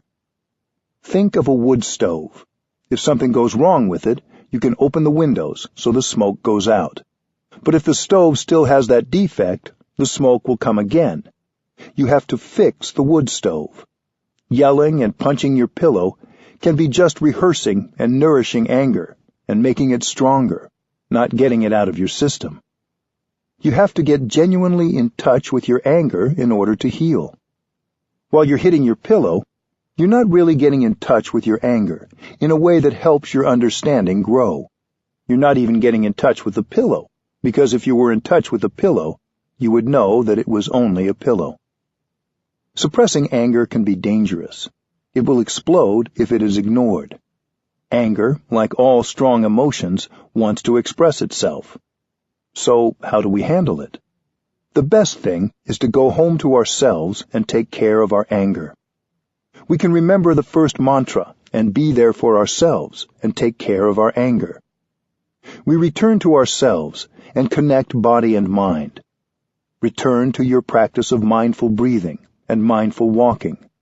To be present means to be mindful, and then use that mindfulness to recognize, embrace, and look deeply at our strong emotions. Usually when anger manifests, we want to confront the person we think is the source of our anger. We're more interested in setting that person straight than in taking care of the more urgent matter, which is our own anger. We are like the person whose house is on fire, who goes chasing after the arsonist instead of going home to put out the fire. Meanwhile, the house continues to burn. There are many things you can do to communicate that you are suffering over something that somebody has done. You can write a note or send an email to the person. But first, practice mindful breathing and take care of your anger. This is a perfect time to use the fourth mantra, I suffer. Please help. You may phone the other person once you have calmed your anger, but only when you can calmly tell him or her that you suffer and you want help. You can let the other person know that you are doing your best to take care of your suffering. Encourage that person to do the same. Asking for help when we're angry is very difficult, but it allows others to see your suffering instead of just your anger. They will see that suffering causes the anger, and then communication and healing can begin. Helping each other suffer less. When we have a rift or an estrangement from someone we care about, both people suffer. If we didn't care deeply about the other person, the rift would not be so painful. It's the people we care about most who trigger our greatest suffering. We may spend a long time living with the rift, until we start to think of it as irreparable. But as long as it's there, we'll always be trying to avoid it, to cover it up, because we are afraid to be in touch with the suffering inside. We can pretend that it's not there, but it's really there, a big block inside. The suffering in us demands to be understood. With our daily practice, we can generate enough mindfulness and be strong enough to come home to our suffering without fear. Mindfulness helps us recognize suffering inside. Mindfulness helps us embrace that suffering, which is the first step. When someone has caused you a lot of pain, you may not even want to look at or be in the same room as that person because you will suffer. With awareness, you can understand your own suffering and recognize the suffering in the other person.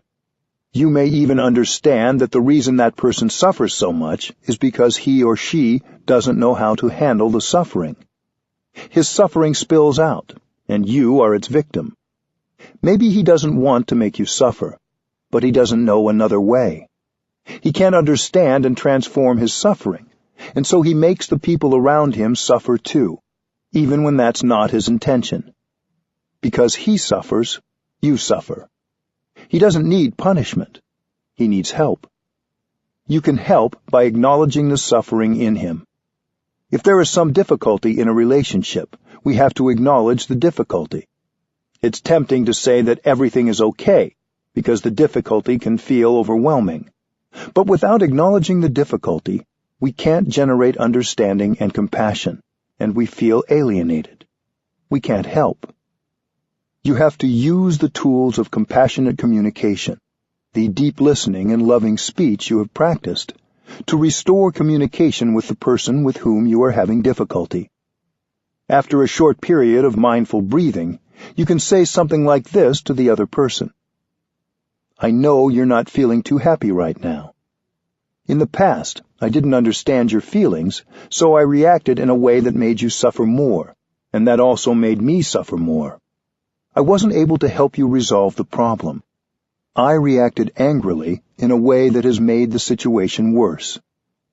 It's not my intention to make you suffer.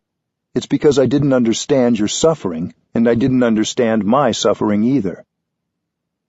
I understand my difficult feelings better now, and I also want to understand yours.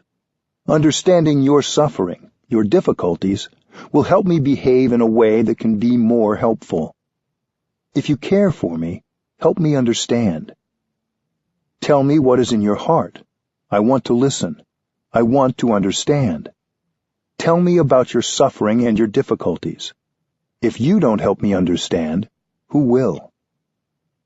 These are just examples. It's important that the words be your own. When you have the energy of compassion in your heart, your own loving words will come to you naturally. When you are very angry at someone, in the heat of the moment, it's almost impossible to use loving speech.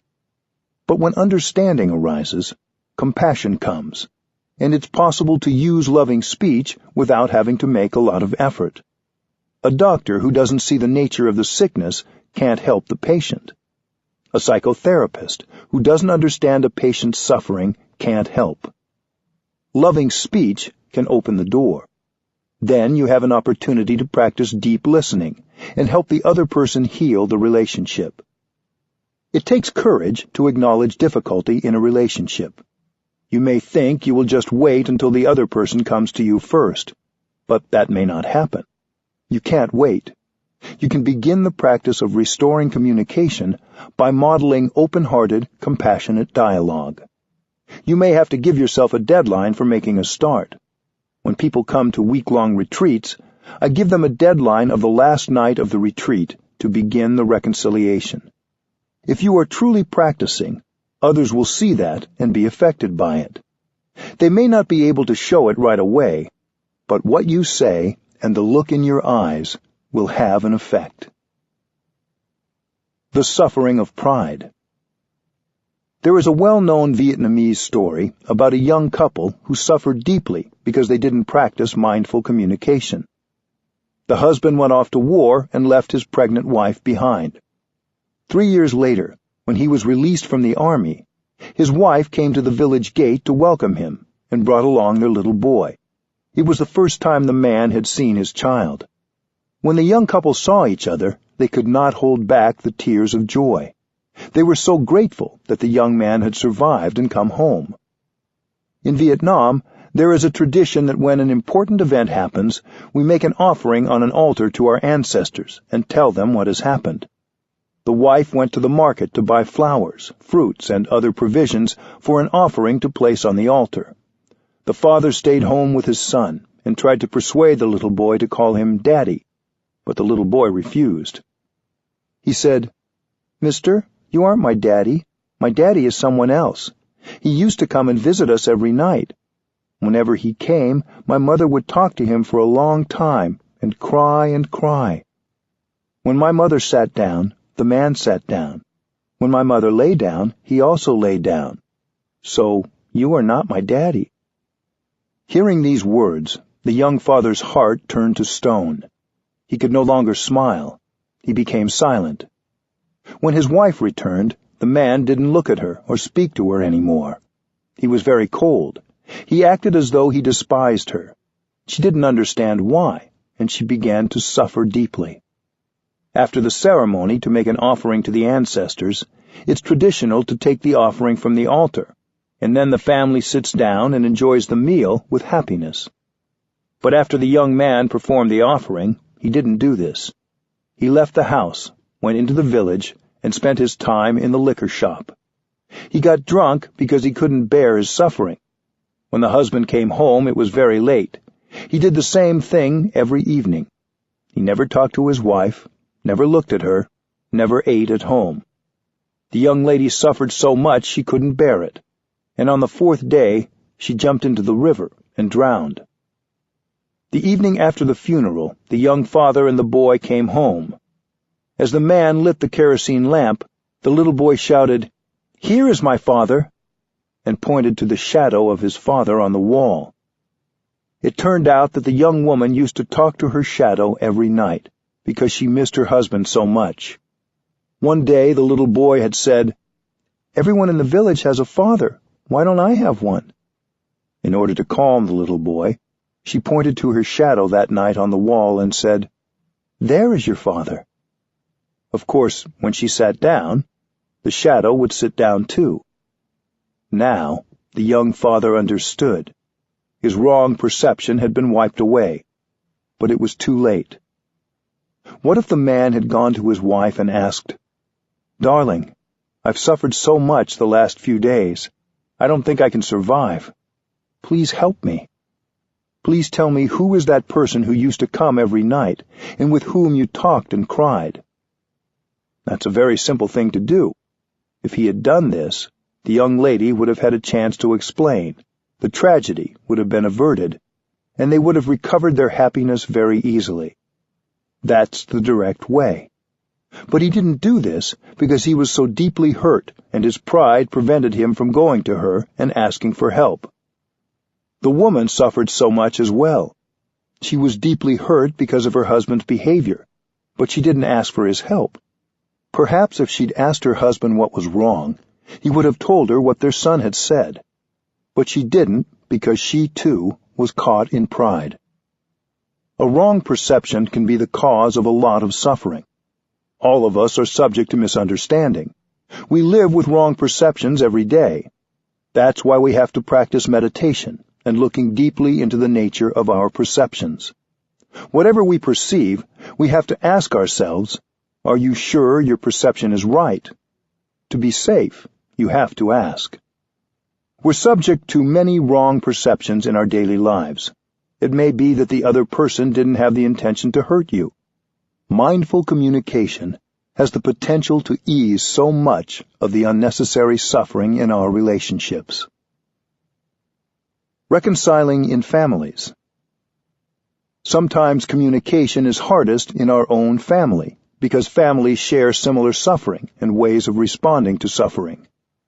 The suffering of your parents was passed down from their parents and from their ancestors before them. Unless you begin to understand your own suffering and reconcile with yourself, that suffering will continue to be passed down to future generations. So we do the work of mindful communication, not just for ourselves and our loved ones, but for our descendants. Understanding your own suffering, you understand the suffering of your father. Your father may have had a lot of suffering and been unable to handle and transform the suffering. So he transmitted the whole mass of suffering to you.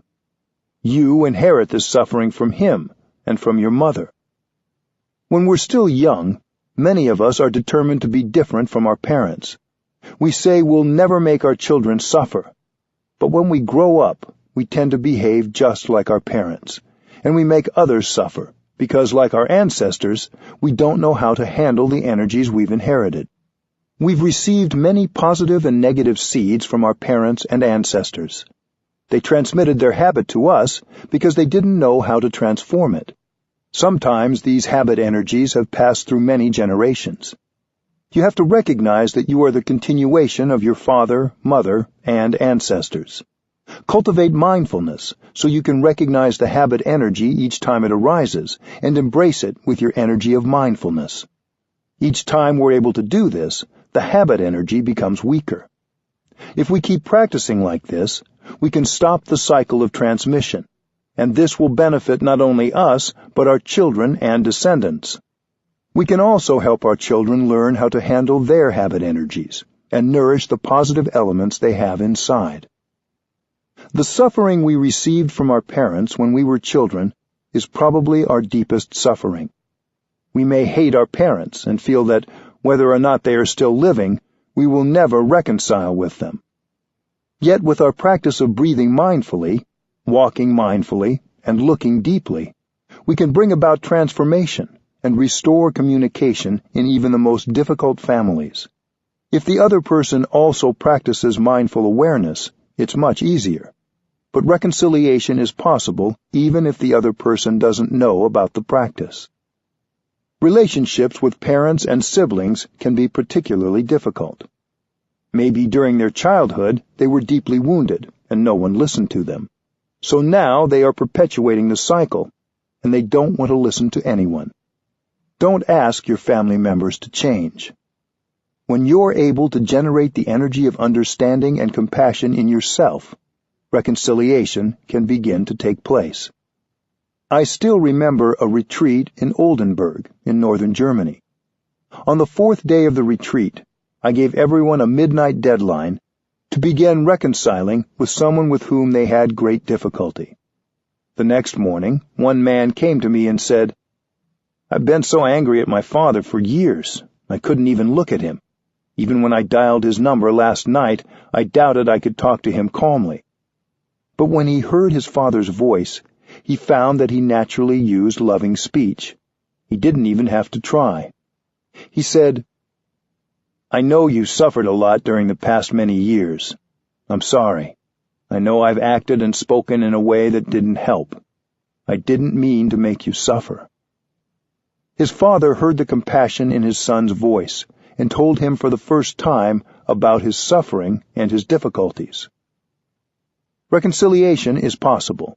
You can find resolution to the difficulties in your relationships.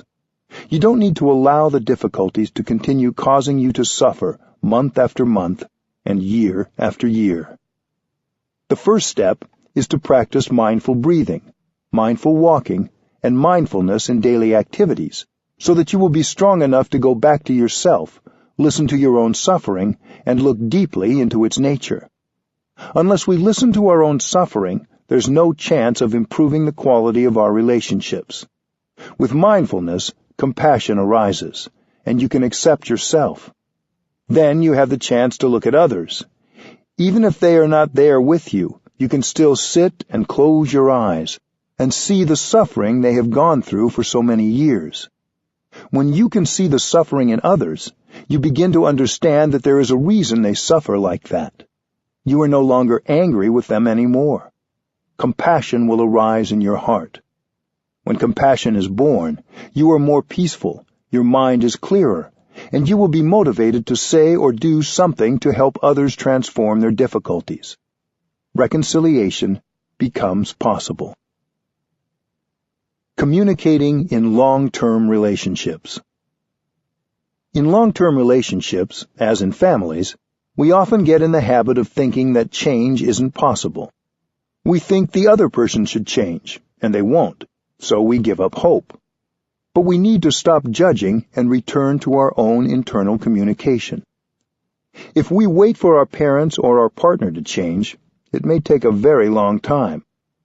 If we wait for the other person to change, we may spend all our time waiting. So it's better that you change yourself. Don't try to force the other person to change. Even if it takes a long time, you will feel better when you are master of yourself and you are doing your best. Sometimes when you see your partner behaving in a way that irritates you, you might want to reproach him or her. If you immediately try to correct him, he may get irritated, and then you are both irritated and become unkind. It is as if the blue sky disappears, the green trees disappear, and you are 2 blocks of suffering, bumping against each other. This is the escalation of war, the escalation of unhappiness. You have to disentangle yourself from the unhappiness and go back to yourself, back to your peace, until you know how to handle the situation in a loving way. Then, only when you are calm, invite your partner to speak. You can say you are sorry for not having understood her or him better. Only say this when you are ready. Then listen to her deeply, even if what she says is complaining, reproachful, or not very kind. You may learn that your partner has many wrong perceptions about you and about the situation, but try not to interrupt. Let her speak. Let her have a chance to speak out everything in her, so she can feel listened to and understood. As your partner speaks, continue to breathe mindfully. Later on, you may find a way to undo her misunderstanding, little by little, in a very skillful, loving way, and mutual understanding will grow.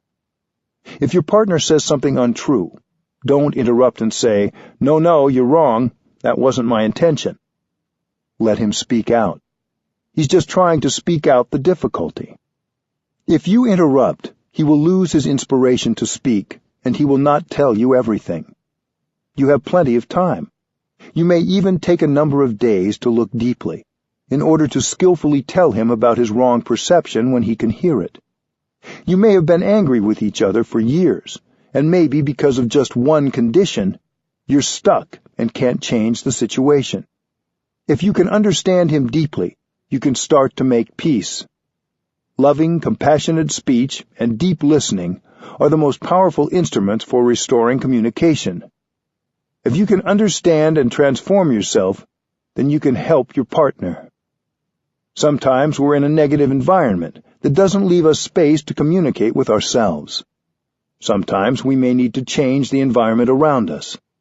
But sometimes, in a relationship, we think separation or divorce is the only alternative. This is true if we're in a violent or abusive situation. It's important that we be in a place where we feel safe and not vulnerable. But if you are in a relationship where both people love each other and don't intentionally hurt each other, but you just don't know how to communicate, there may be other solutions. Many people think divorce is the solution, but after the papers are signed, they continue to suffer. If there are children or financial or other matters connecting you, you will still have to deal with each other for years to come. You can't take the other person out of you. You can't take yourself out of others. The suffering still continues. So the question is not whether you will stay together or not. The question is whether you can focus on trying to understand each other, using compassionate speech and deep listening, no matter what the outcome. Mutual understanding in challenging situations. Compassionate communication is an extraordinarily powerful way to create mutual understanding and make changes. It can be used in situations where many people thought connection and communication impossible. It can transform situations where both parties are full of both fear and anger. I have seen this when we've hosted groups of Israelis and Palestinians at Plum Village. The first few days of such a retreat are always very difficult. In the beginning, both groups are full of fear, anger, and mistrust. The two groups don't even like to look at each other. They're so suspicious. They don't feel good when they look at each other because they've suffered a lot, and they believe that their suffering has been brought by the other side. During that first week, we focus solely on communicating with ourselves.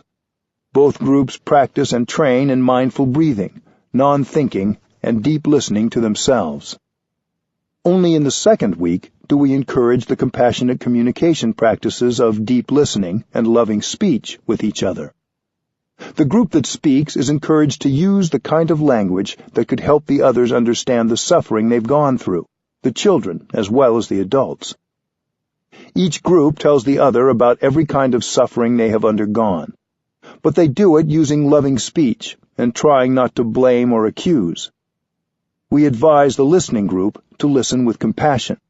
If they hear a misperception, they shouldn't try to interrupt and correct, because they will have plenty of time later on to help the other group correct their perceptions. When one group listens deeply to the other group, they recognize, maybe for the first time, that the other side has suffered very much, and that the suffering of the other group is very much like their own suffering, even if the circumstances are different. For many, it's the first time that they recognize people on the other side as human beings just like them, who have suffered just like them. When you understand their suffering, you feel compassion for them, and suddenly you don't hate anymore. You're not afraid of them anymore.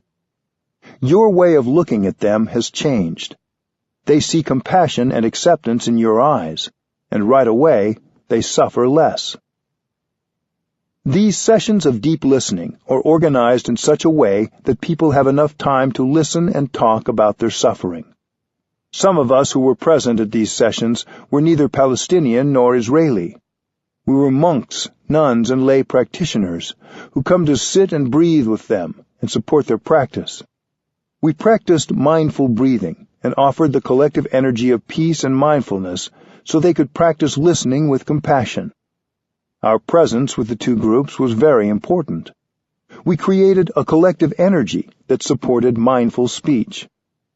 I think we can organize the same practice for ourselves or for any two groups who are divided. Sometimes Hindus are afraid of Muslims, and at the same time, Muslims are afraid of Hindus. In other situations, Muslims are afraid of Christians, and Christians are afraid of Muslims. We think of the other group as a threat to our survival and to our identity. The first thing is to look deeply and see that not only on your side, but also on the other side, there's a lot of fear and suffering. In the beginning, we think that we are the only ones who suffer and have a lot of fear. But if we get close enough to the other side and look, we see that they also have a lot of fear of us, and also suffering. When we can see their suffering and fear, we suffer less already. When we're able to produce a compassionate thought, this thought begins to heal us, heal the other, and heal the world. Peace negotiations. I think if government officials organized peace talks the way we organize sessions of deep listening and loving speech, they would have more success in bringing reconciliation to opposing parties. When opposing parties come together to negotiate, they shouldn't negotiate right away. Each group has a lot of doubt, anger, and fear in them, and negotiating may be too challenging when these strong emotions are present. The first part of any peace initiative should be devoted to the practice of breathing, walking, sitting, and calming. Then the groups may be ready to listen to each other, and the desire and capacity for mutual understanding will be there to serve as a basis for successful negotiations.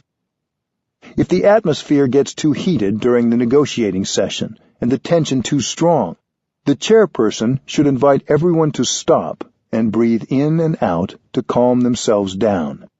Even if someone was in the middle of addressing the group, everyone should stop and breathe in and out together. When I addressed a meeting of congressional representatives in Washington, D.C., I proposed a similar process. After that, we offered a retreat for a number of representatives, and we practiced mindfulness together. That was many years ago, but there are a few members of Congress who still practice mindful walking on Capitol Hill. It's possible and very beneficial to bring compassionate communication and mindful speech into political life. There's no place where deep listening and loving speech are inappropriate. We don't need to save these techniques for a special occasion. They can be adapted to any situation and be helpful. If we use them now, we will have the understanding and insight we need to repair the damage we caused in the past and bring healing to ourselves, our families, our relationships, and our communities. 6. Mindful communication at work. Successful work communication begins before we even arrive at our jobs. Often on our way to work, as we drive, bike, take the train, ride the bus, or walk, we focus on what we'll have to do when we arrive, or on something we didn't finish before we left home. If we instead bring our awareness to mindful breathing and to what's happening right in that moment, we can enjoy every moment of transporting ourselves to work. Before I begin my work of teaching for the day, I don't spend time worrying about what questions people might ask or how I might answer them. Instead, as I walk from my room to the place where I teach, I enjoy every step and every breath fully, and I live each moment of my walk deeply. This way, when I arrive, I feel fresh and ready to work. I can offer my best answer to any question I may be asked. If you arrive at your workplace having already practiced mindfulness while getting ready at home and while on your way, You'll arrive happier and more relaxed than you have in the past, and successful communication will come a lot more easily. The way you think about your work and your work relationships affects how you communicate in your work environment. You may be under the impression that the purpose of your work is to offer a service to others or to produce an object or commodity. But while at work, you're also producing thoughts, speech, and actions. Communication is as much a part of your job as is the end product.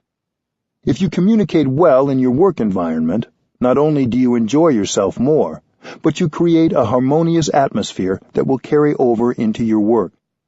Everything you do will have a stronger element of compassion and be of greater benefit to more people. Leading by example. When I was in India a number of years ago, I met Mr. K.R. Narayanan when he was the President of the Indian Parliament. We spoke about using the practice of deep listening and compassionate dialogue in legislative bodies. I said that any work environment, including a legislative assembly, could become a community motivated by mutual understanding and compassion. If we create a healthy and nourishing work community, we are modeling the kind of environment we want to create in the world. When, in a work environment, you use mindful and compassionate speech, you're offering the best of yourself. If we can combine our insights and experiences, the collective insight will bring about the wisest decisions. If we're not able to listen to our colleagues with a free heart, if we only consider and support ideas that we already know and agree with, we're harming our work environment. Whatever your position is at work, you can set an example by learning to listen to everyone with equal interest and concern.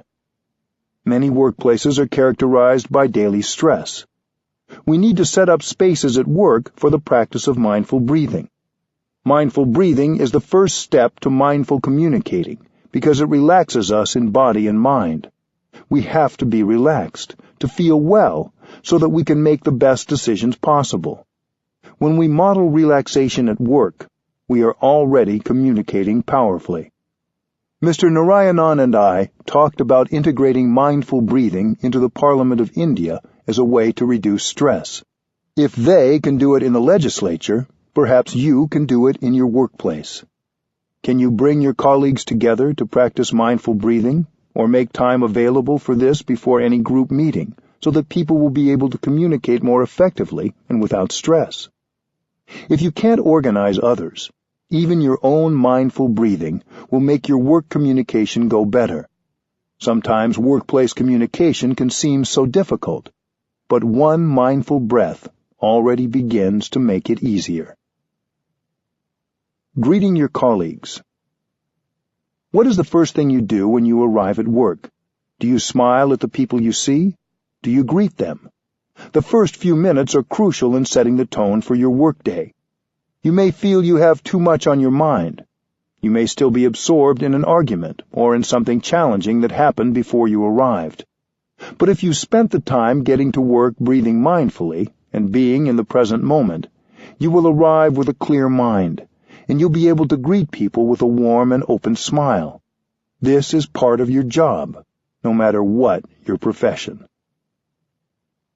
Answering the phone. At work, many of us communicate, not just with people around us, but by email, telephone, or video conferencing. Some of us work primarily with people who aren't in the same physical space, or even in the same time zone or country. Even so, you can turn every phone conversation or email into an opportunity to practice compassionate communication. Whenever the phone rings, you can hear it as a bell of mindfulness and stop whatever you're doing.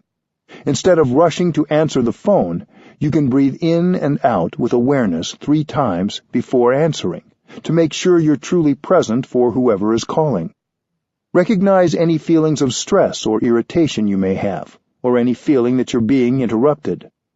You may want to put your hand on the receiver while breathing, to let your coworkers know that you intend to pick up the phone, but you're just not in a hurry. This will help remind them that they don't need to feel like they're victims of the telephone. You can use the same practice before reading an email. At work, we often go from one email to the next without first practicing mindful breathing and making ourselves present for whatever that email has to say. If we wait until we've taken a few mindful breaths and return to being fully present before we open an email, it's true that it will take us a little longer to go through our mail, and our work might be a bit slower. But our communication with each email will be more effective, clearer, and more understanding. If you want to send an email or call someone on the phone, you might want to recite the following verse to yourself before you begin to type or to dial the number. Words can travel thousands of miles. May my words create mutual understanding and love. May they be as beautiful as gems, as lovely as flowers. Mindful meetings. Our communication in meetings can often be a source of tension, stress, and conflict at work. Sometimes we rush from one meeting to another, so we arrive already anxious or distracted. It will help to schedule a few minutes at the beginning of any meeting to sit quietly together. If people in your workplace are open to having a bell sound before the meeting begins, that sound can help everyone come back to their breathing and find some calm. If people don't want to start the meeting by sitting together quietly for a few moments, you can still arrive at the meeting a few minutes early so you have time to relax and breathe mindfully. Perhaps other people will see your example and join you the next time. You don't need to say anything or make a point of letting others know you're doing this. Just do it and enjoy the benefit it brings you. It can be helpful in setting the tone of a meeting to open with a spoken agreement that the participants will respect each other's words and be open to the views of others. If we try to impose our views on others, we only create tension and suffering at work. So, in any meeting, practice being open and listening to the experience and insight of others. If you have a wonderful idea and are eager to share it, that's good. But you shouldn't be so eager to share your ideas that you drown out the ideas of others. Invite everybody to express their ideas. Trust that the best ideas will emerge from this process as collective wisdom. During the meeting, practice using loving speech and deep listening. Follow your breathing as you listen. Let one person speak at a time without interruption. Don't get caught up in verbal duels. Speak from your own experience and address the whole group whenever you talk. If you have questions or concerns, place them in the center of the circle for the whole group to contemplate and address. This may be challenging. It is likely a new culture for conducting meetings, one that is different from the way meetings have been run in the past. You don't have to try to change the culture all at once. If everyone agrees to listen mindfully and without interruption, that is wonderful. But even if it's only you who follows these guidelines and makes a commitment to speak and listen with compassion, it will have a positive effect. Creating community at work. If you're modeling compassionate communication at work, soon others may be interested in practicing mindful breathing, sitting, and walking with you. If you're surrounded by people who are practicing mindfulness together, you'll all be supported by the collective energy, and mindful speech and deep listening will come much more easily. The more you practice mindfulness, the more you'll see things you can do to change your work environment in a positive way. When we practice mindful speech and deep listening, our way of communicating becomes a bell of mindfulness for everyone. When you walk mindfully, enjoying every step you take, this encourages others to do the same, even if they don't know that you're practicing mindfulness. When you smile, your smile supports everyone around you and also reminds others to smile. When you practice, your presence has a positive effect on you and those around you. A rock in the river. All of us have difficulties at work sometimes. We all have our own pain, sorrows, and fears. Often at work, we don't give ourselves time or space to recognize and embrace these strong emotions, so our tension comes out in unintentional ways. This can make communication difficult. But none of us needs to embrace pain and sorrow alone. When you throw a rock into a river, no matter how small the rock is, it will sink to the bottom of the river. But if you have a boat, you can carry many tons of rocks and they won't sink. The same is true of our suffering. Our sorrow, fear, worries, and pain are like rocks that can be carried by the boat of mindfulness. If we give ourselves the time and space to embrace and recognize the suffering, we won't sink into the ocean of anger, worries, or sorrow. We become lighter. We can practice mindfulness alone, but we can find more ease and joy if we can bring mindful communication into our work environments and have the support of others who are practicing mindfulness with us. Don't expect to change your work environment overnight, but if you make a diligent effort to practice compassionate communication, both with yourself and with your colleagues, you're taking steps in the right direction, and that is good enough. 7. Creating community in the world. As powerful as compassionate communication can be when we use it in our individual relationships, its power is magnified when we bring it to our communities. Both communication and community have the same Latin root, communicare, meaning to impart, share, or make common. We need to go in the direction of reconciliation and understanding, not just with our friends and family, but in our neighborhoods and workplaces. We can create an inclusive, compassionate foundation as the basis from which we interact with everyone. A community that is committed to mindful speech and deep listening can be very effective in making society better. These two practices could be part of a global ethic that would be available to people of any culture or religious tradition to reduce conflict and restore communication. Community creates change. We can speak of our practice in terms of energy because mindfulness is a kind of energy. When we bring our energies together, they are increased 1,000-fold. The whole can be much, much greater than the sum of its parts.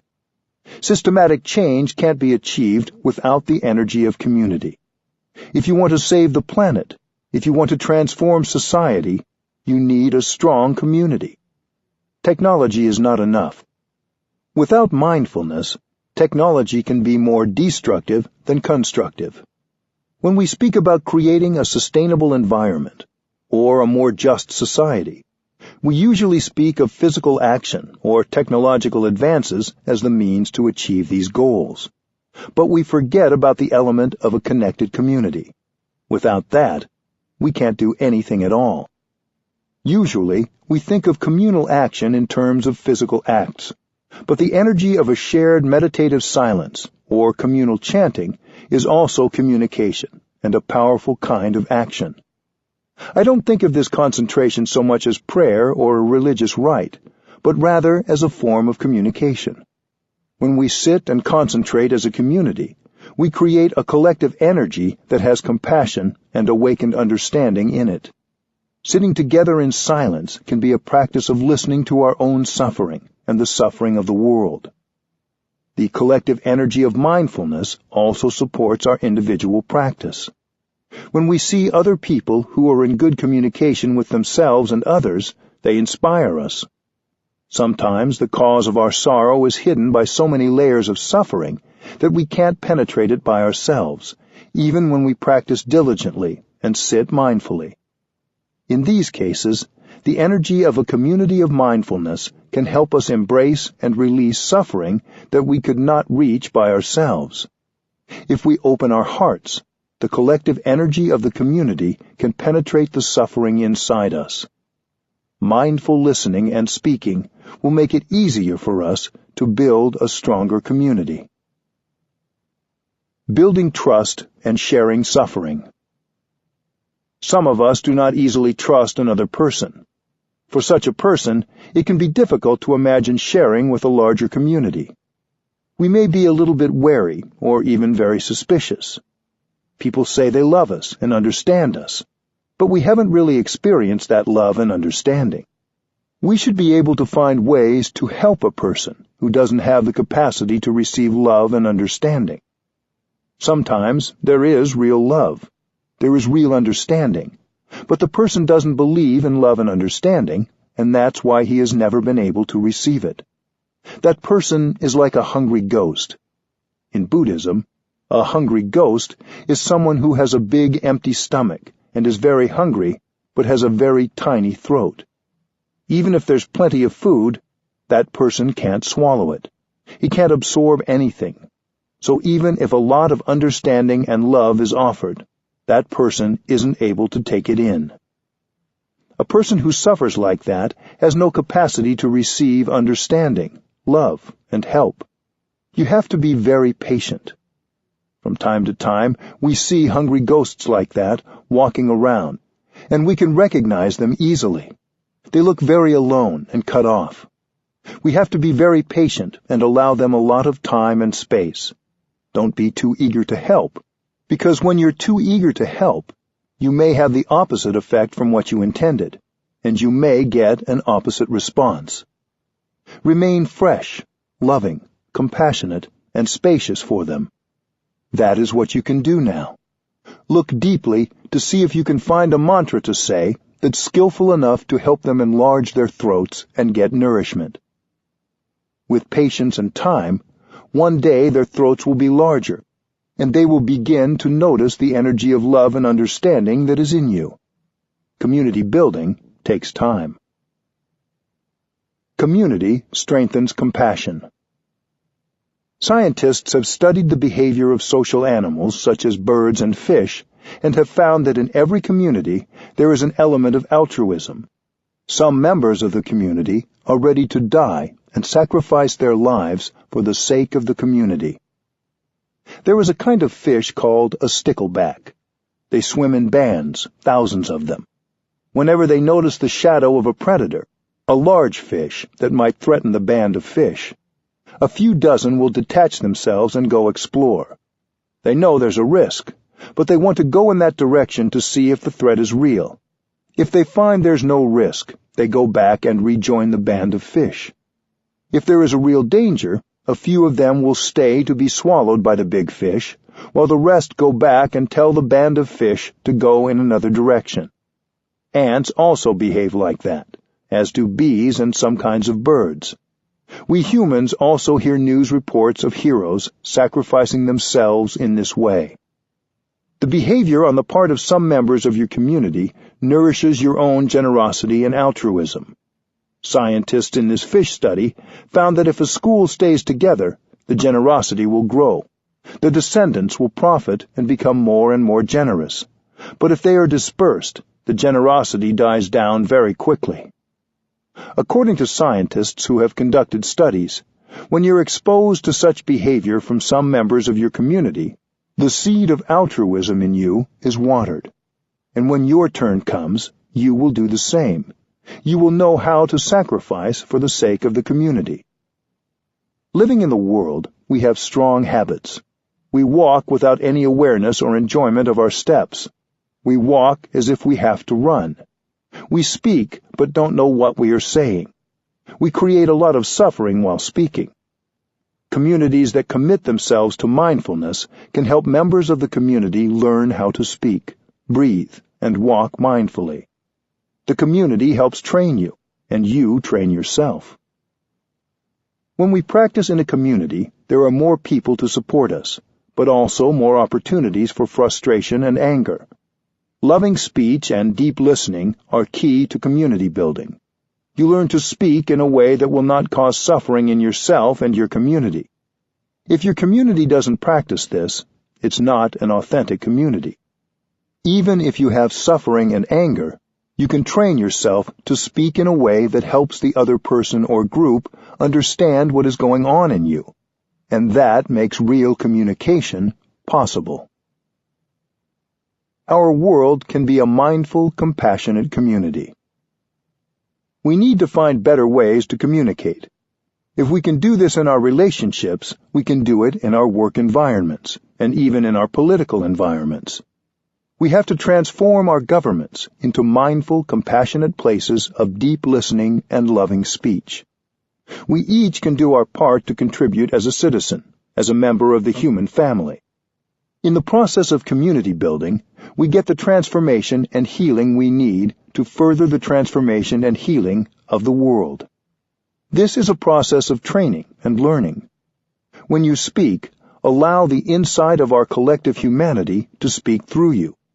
When you walk, don't walk for yourself alone. Walk for your ancestors and your community. When you breathe, allow the larger world to breathe for you. When you're angry, allow your anger to be released and to be embraced by the larger community. If you know how to do this for one day, you are already transformed. Be your community and let your community be you. This is true practice. Be like the river when it arrives at the ocean. Be like the bees and birds that fly together. See yourself in the community and see the community in you. This is a process of transforming your way of seeing, and it will transform how, and how effectively, you communicate. 8. Our communication is our continuation. Every human and every animal communicates. We typically think of communication as the words we use when we speak or write. But our body language, our facial expressions, our tone of voice, our physical actions, and even our thoughts are ways of communicating. Just as an orange tree can produce beautiful orange leaves, blossoms, and fruits, a beautiful human being can produce beautiful thoughts, speech, and actions. Our communication is not neutral. Every time we communicate, we either produce more compassion, love, and harmony, or we produce more suffering and violence. Our communication is what we put out into the world, and what remains after we have left it. In this way, our communication is our karma. The Sanskrit word karma means action, and it refers not just to bodily action, but to what we express with our bodies, our words, and our thoughts and intentions. Throughout our day, we produce energies of thought, speech, and action. We're communicating in every moment, either with ourselves or with others. Thinking, speech, and bodily acts are our own manifestations. You are your action. You are what you do, not only what you do with your body, but also with your words and your mind. Karma is the triple action of our thoughts, our speech, and our bodily actions. Thinking is already action. Even if you don't see its manifestation, it is there as powerful energy. Thinking can push you to do or say things that are destructive, or it can create a lot of love.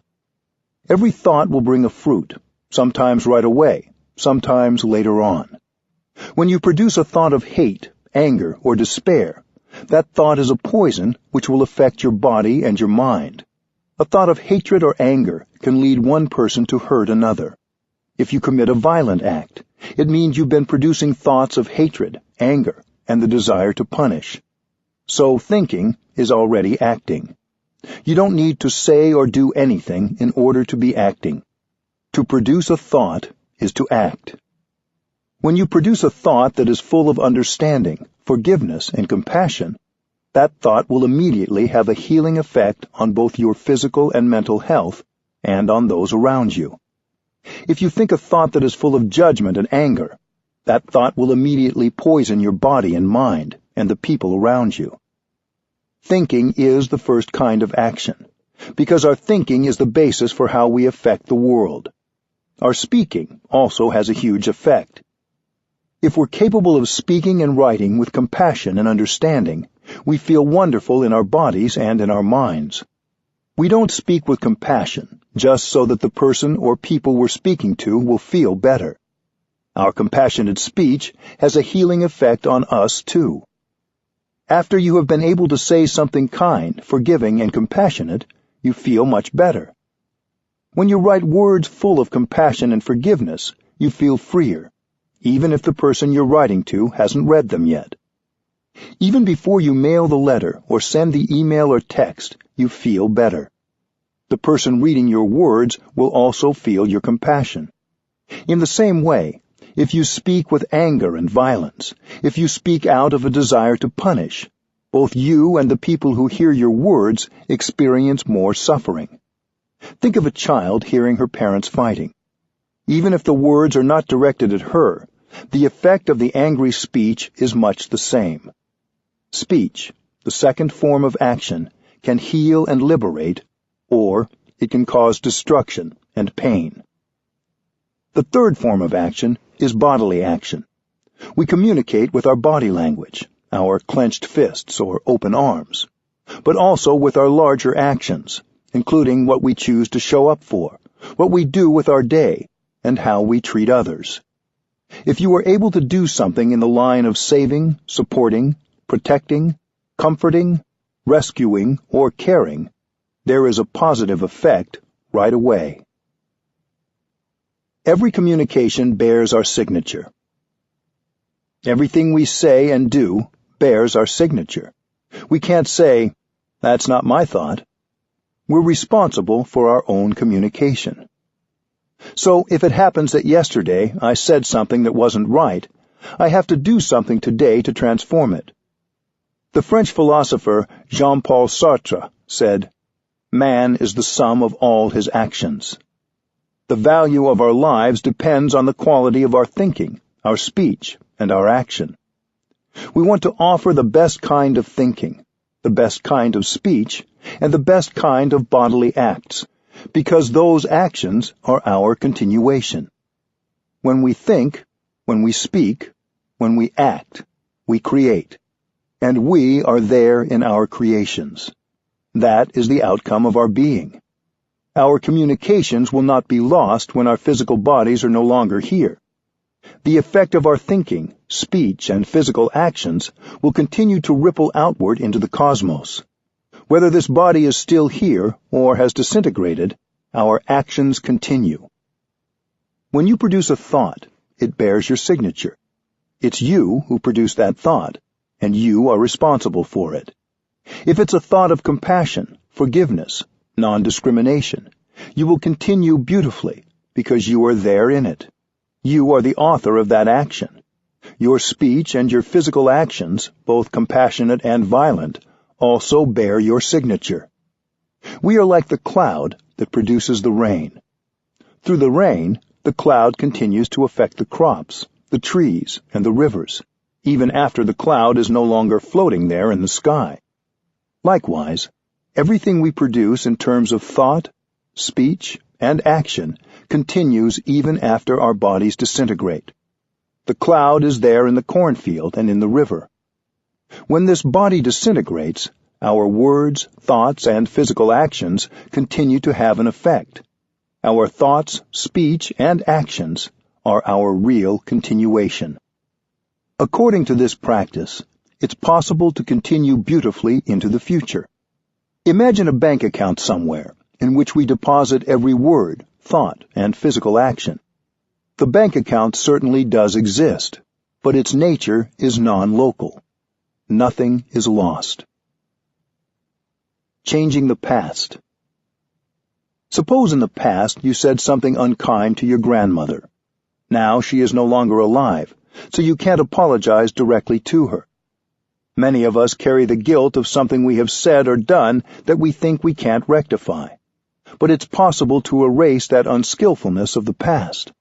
The past isn't exactly gone. If we know our communication continues, then we know the past is still there, disguised in the present moment. After all, the suffering is still there. You can touch it. What you can do is to sit down, breathe in and out deeply, and recognize that in every cell of your body there is the presence of your grandmother. Grandma, I know that you are there in every cell of my body. I am your continuation. I'm sorry I said something that made you suffer and made me suffer. Please listen, Grandma. I promise that from now on, I won't say such a thing to anyone anymore. Grandma, please accept helping me in this practice. When you talk to your grandmother like that, you can see her smiling to you, and you heal the suffering of the past.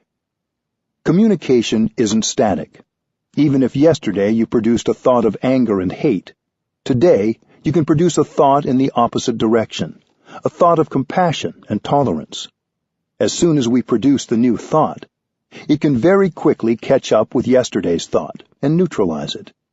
Using right communication today can help us heal the past, enjoy the present, and prepare the ground for a good future. 9. Practices for compassionate communication. The computer bell. Many times when we work with our computers, we are completely lost in our work, and we forget to be in touch with ourselves. Or we may forget to pay attention to our conversations, getting carried away in juicy gossip, criticizing, complaining, or other unmindful speech. We can program a bell of mindfulness on our computers, and every quarter of an hour, or as often as we like, the bell sounds and we have a chance to stop and go back to ourselves. Breathing in and out 3 times is enough to release the tension in the body and smile, and then we can continue our work. Drinking tea in mindfulness. Drinking tea is a wonderful way to set aside time to communicate with yourself.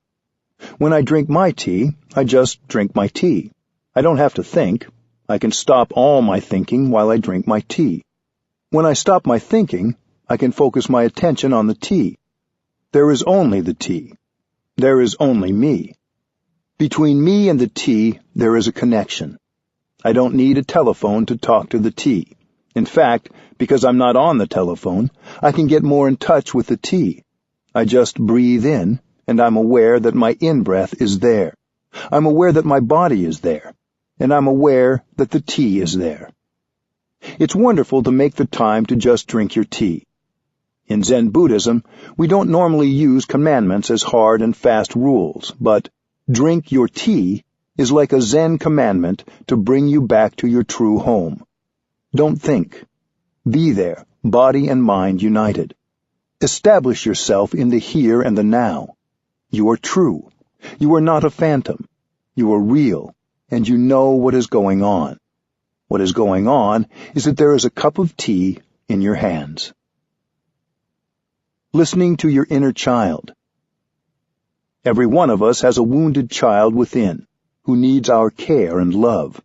But we run away from our inner child because we're afraid of the suffering. In addition to listening to others with compassion, we must also listen to the wounded child inside us. That little child needs our attention. Take time to go back and tenderly embrace the wounded child within you. You can talk to the child with the language of love. Dear one, in the past I left you alone. I've gone away from you for so long. I'm sorry. Now I have come back to take care of you, to embrace you. I know you suffer so much, and I have neglected you. But now I've learned the way to take care of you. I am here now. If we have to, we can cry with that child. Whenever we sit, we can spend time sitting and breathing with that child. Breathing in, I go back to my wounded child. Breathing out, I take good care of my wounded child. When we go for a walk, we can take the hand of our little child. We should talk to our child several times a day for healing to take place. The little child has been left alone for a long time, so we need to begin this practice right away. Go back to your inner child every day and listen for 5 or 10 minutes, and healing will take place. Our wounded child is not only us. He or she may represent several generations of ancestors. Our parents and ancestors may have suffered all their lives without knowing how to look after the wounded child in themselves, so they transmitted that child to us. So when we're embracing the wounded child inside us, we're embracing all the wounded children of past generations. This practice doesn't just benefit us. It liberates numberless generations of ancestors and descendants. This practice can break the cycle. Writing a love letter. If you have difficulties with someone in your life, you might spend some time alone and write that person a real letter. You can write the letter to someone you see every day, or, just as effectively, to someone you haven't seen for years, or even to someone who is no longer living. It is never too late to bring peace and healing into a relationship. Even if we no longer see that person, we can reconcile inside ourselves, and the relationship can heal. Give yourself a couple of hours to write a letter using loving speech. While you write the letter, practice looking deeply into the nature of your relationship. Why has communication been difficult? Why has happiness not been possible? Here is an example. My dear, I know you have suffered a lot over the past many years. I have not been able to help you. In fact, I have made the situation worse. It is not my intention to make you suffer. Maybe I'm not skillful enough. Maybe I tried to impose my ideas on you.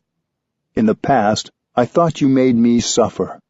Now I realize that I have been responsible for my own suffering.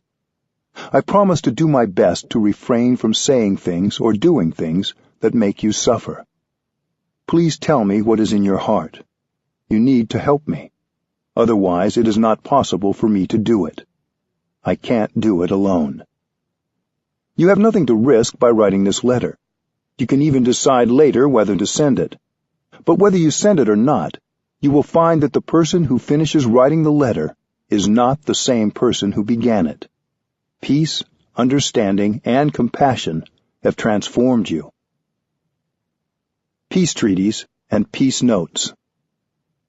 The peace treaty and the peace note are two tools to help us heal anger and hurt in our relationships.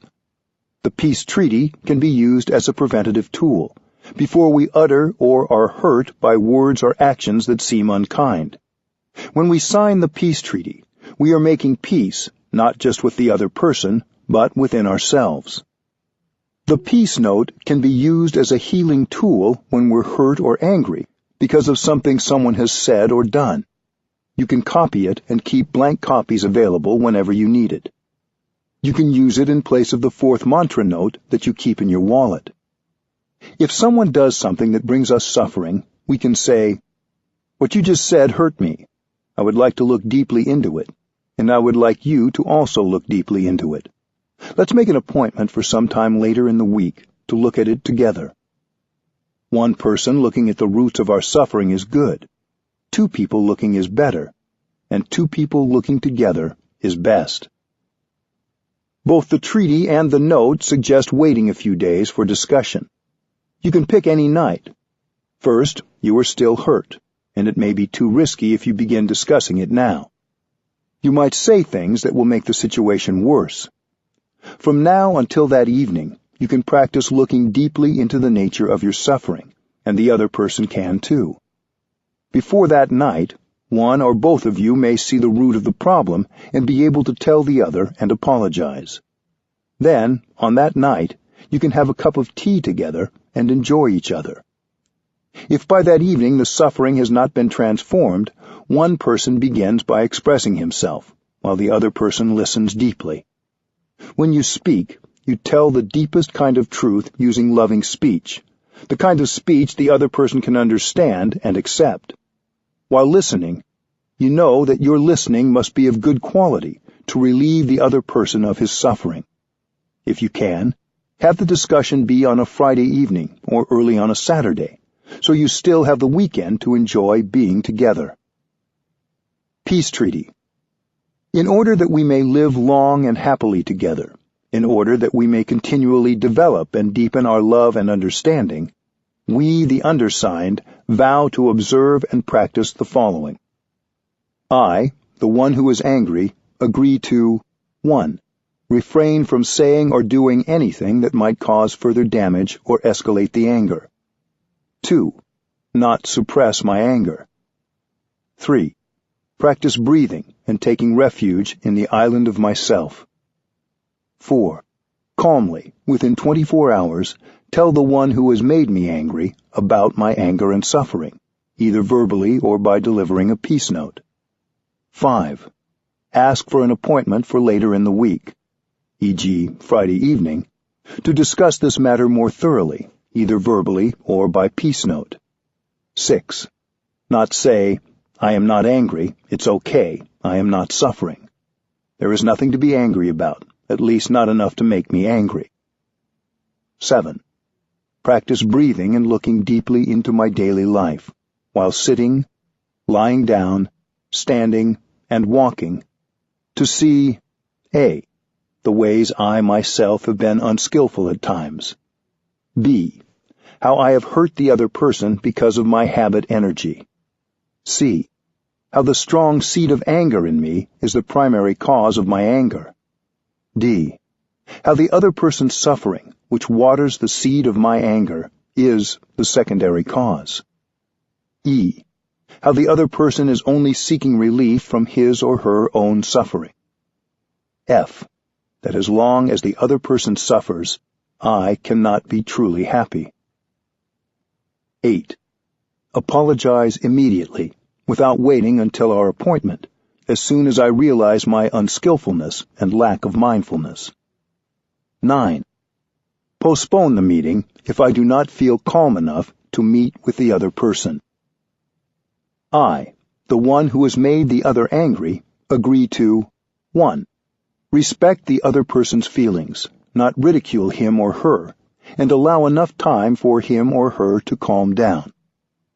2. Not press for an immediate discussion. 3.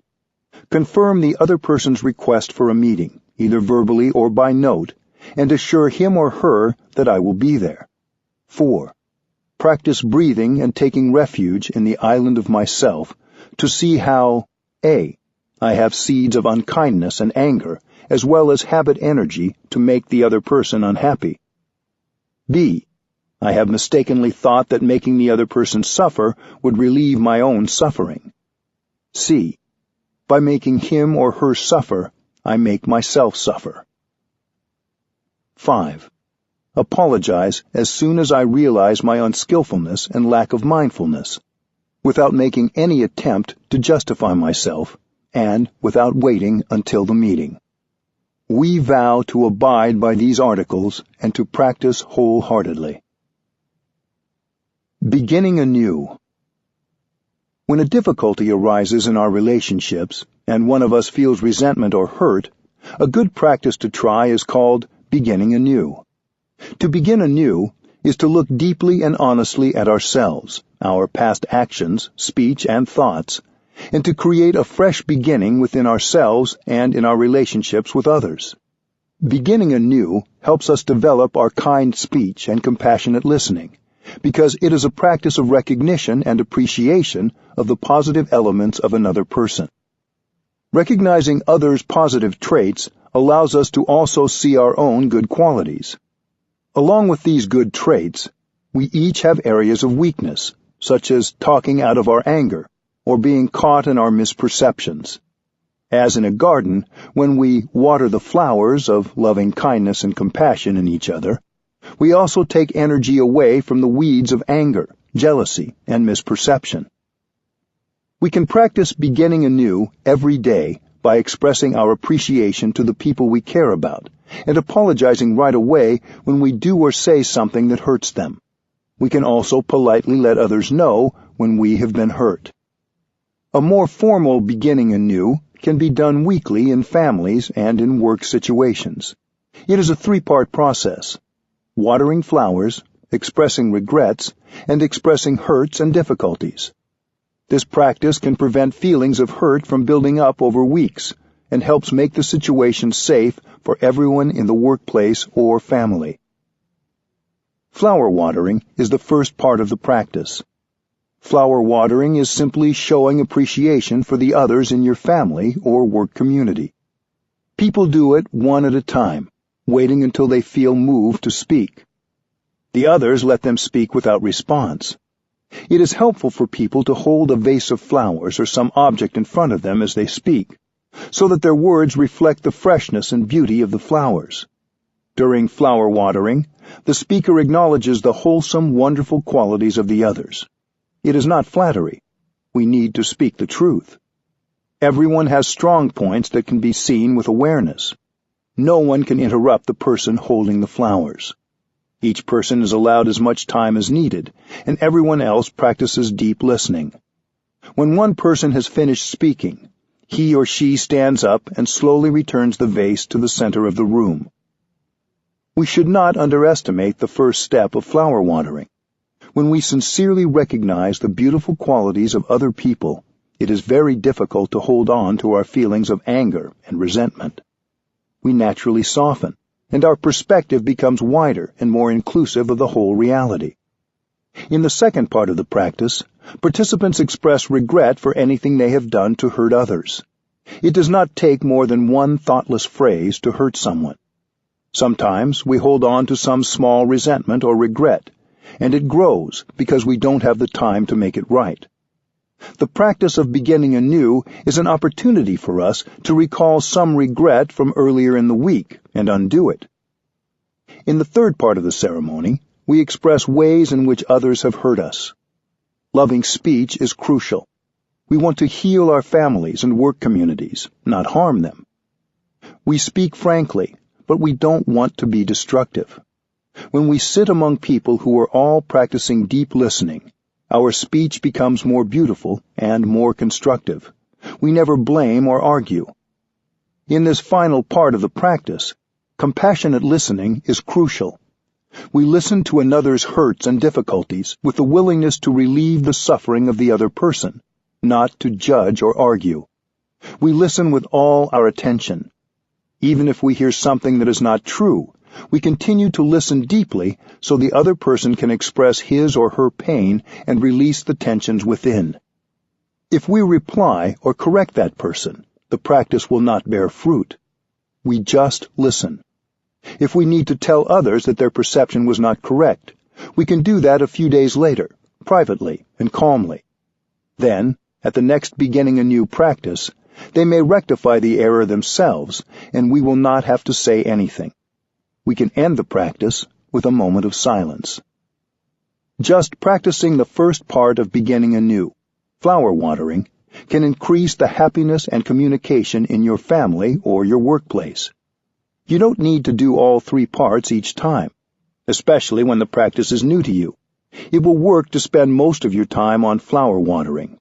Then slowly over time, as trust is built, you can add the second and third parts. Even then, don't skip over the first. Expressing appreciation is one of the greatest ways of building strong and caring relationships. The cake in the refrigerator. One tool we can use to improve our communication is a cake. It doesn't matter if you're not a baker, don't have a cake, or are gluten-free. This is a very special cake that is not made of flour and sugar like a sponge cake. We can keep eating it, and it is never finished. It is called the cake in the refrigerator. This practice was developed to help children deal with their parents arguing, but it can also be used by adults in a relationship. When the atmosphere becomes heavy and unpleasant, and it seems that one person is losing his or her temper, you can use the practice of the cake to restore harmony. First of all, breathe in and out 3 times to give yourself courage. Then turn to the person or people who seem upset and let them know you just remembered something. When they ask you what, you can say, "I remember that we have a cake in the refrigerator." Saying, "There is a cake in the refrigerator," really means, "Please, let's not make each other suffer anymore." Hearing these words, the person will understand. Hopefully he or she will look at you and say, "That's right, I'll go and get the cake." This is a non-judgmental way out of a dangerous situation. The person who is upset now has an opportunity to withdraw from the fight without causing more tension. The person goes into the kitchen, opens the refrigerator to take out the cake, and boils water to make the tea, all the while following their breathing. If there is no real cake in the refrigerator, something else can be substituted, a piece of fruit or toast, or whatever you find. Preparing the snack and tea, that person may even remember to smile as a way to feel lighter in body and spirit. While sitting alone in the living room, the other person can begin to practice breathing in mindfulness. Gradually, hot tempers will calm down. After the tea and cake have been placed on the table, Perhaps all will join the tea party in an atmosphere that is light and full of understanding. If one person is hesitant to take part, you can coax him or her by saying, "Please come and have some tea and cake with me." Hugging meditation. Some of our strongest communication does not include words. When we hug, our hearts connect, and we know we are not separate beings. Hugging with mindfulness and concentration can bring reconciliation, healing, understanding, and much happiness. You may practice hugging meditation with a friend, your daughter, your father, your partner, or even with a tree. To practice, first bow and recognize the presence of the other. Close your eyes, take a deep breath, and visualize yourself and your beloved 300 years from now. Then you can enjoy 3 deep conscious breaths to bring yourself fully there. You can say to yourself, breathing in, I know that life is precious in this moment. Breathing out, I cherish this moment of life. Smile at the person in front of you, expressing your desire to hold her in your arms. This is a practice and a ritual. When you bring your body and mind together to produce your total presence, to become full of life, it is a ritual. When I drink a glass of water, I invest 100% of myself in drinking it. You should train yourself to live every moment of your daily life like that. Hugging is a deep practice. You need to be totally present to do it correctly. Then, open your arms and begin hugging. Hold each other for 3 in and out breaths. With the first breath, you are aware that you are present in this very moment, and you are happy. With the second breath, you are aware that the other is present in this moment, and she is also happy. With the third breath, you are aware that you are here together, right now on this earth, and you feel deep gratitude and happiness for your togetherness. You then may release the other person and bow to each other to show your thanks. You can also practice it in the following way. During the first in-breath and out-breath, become aware that you and your beloved are both alive. For the second in-breath and out-breath, think of where you will both be 300 years from now. And for the third in-breath and out-breath, go back to the insight that you are both alive. When you hug in such a way, the other person becomes real and alive. You do not need to wait until one of you is ready to depart for a trip. You may hug right now and receive the warmth and stability of your friend in the present moment. Hugging can be a deep practice of reconciliation. During the silent hugging, the message will come out clearly. Darling, you are precious to me. I am sorry I have not been mindful and considerate. I have made mistakes. Allow me to begin anew. Life becomes real at that moment. Architects need to build airports and railway stations so that there is enough room to practice hugging. Your hugging will be deeper, and so will your happiness.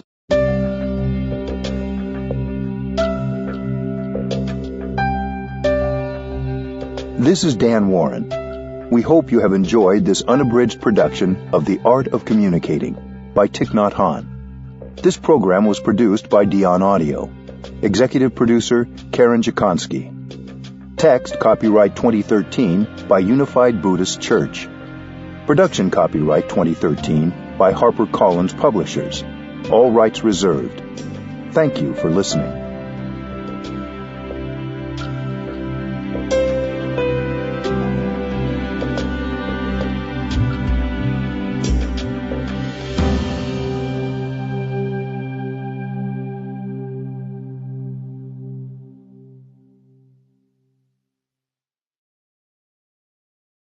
Audible hopes you have enjoyed this program.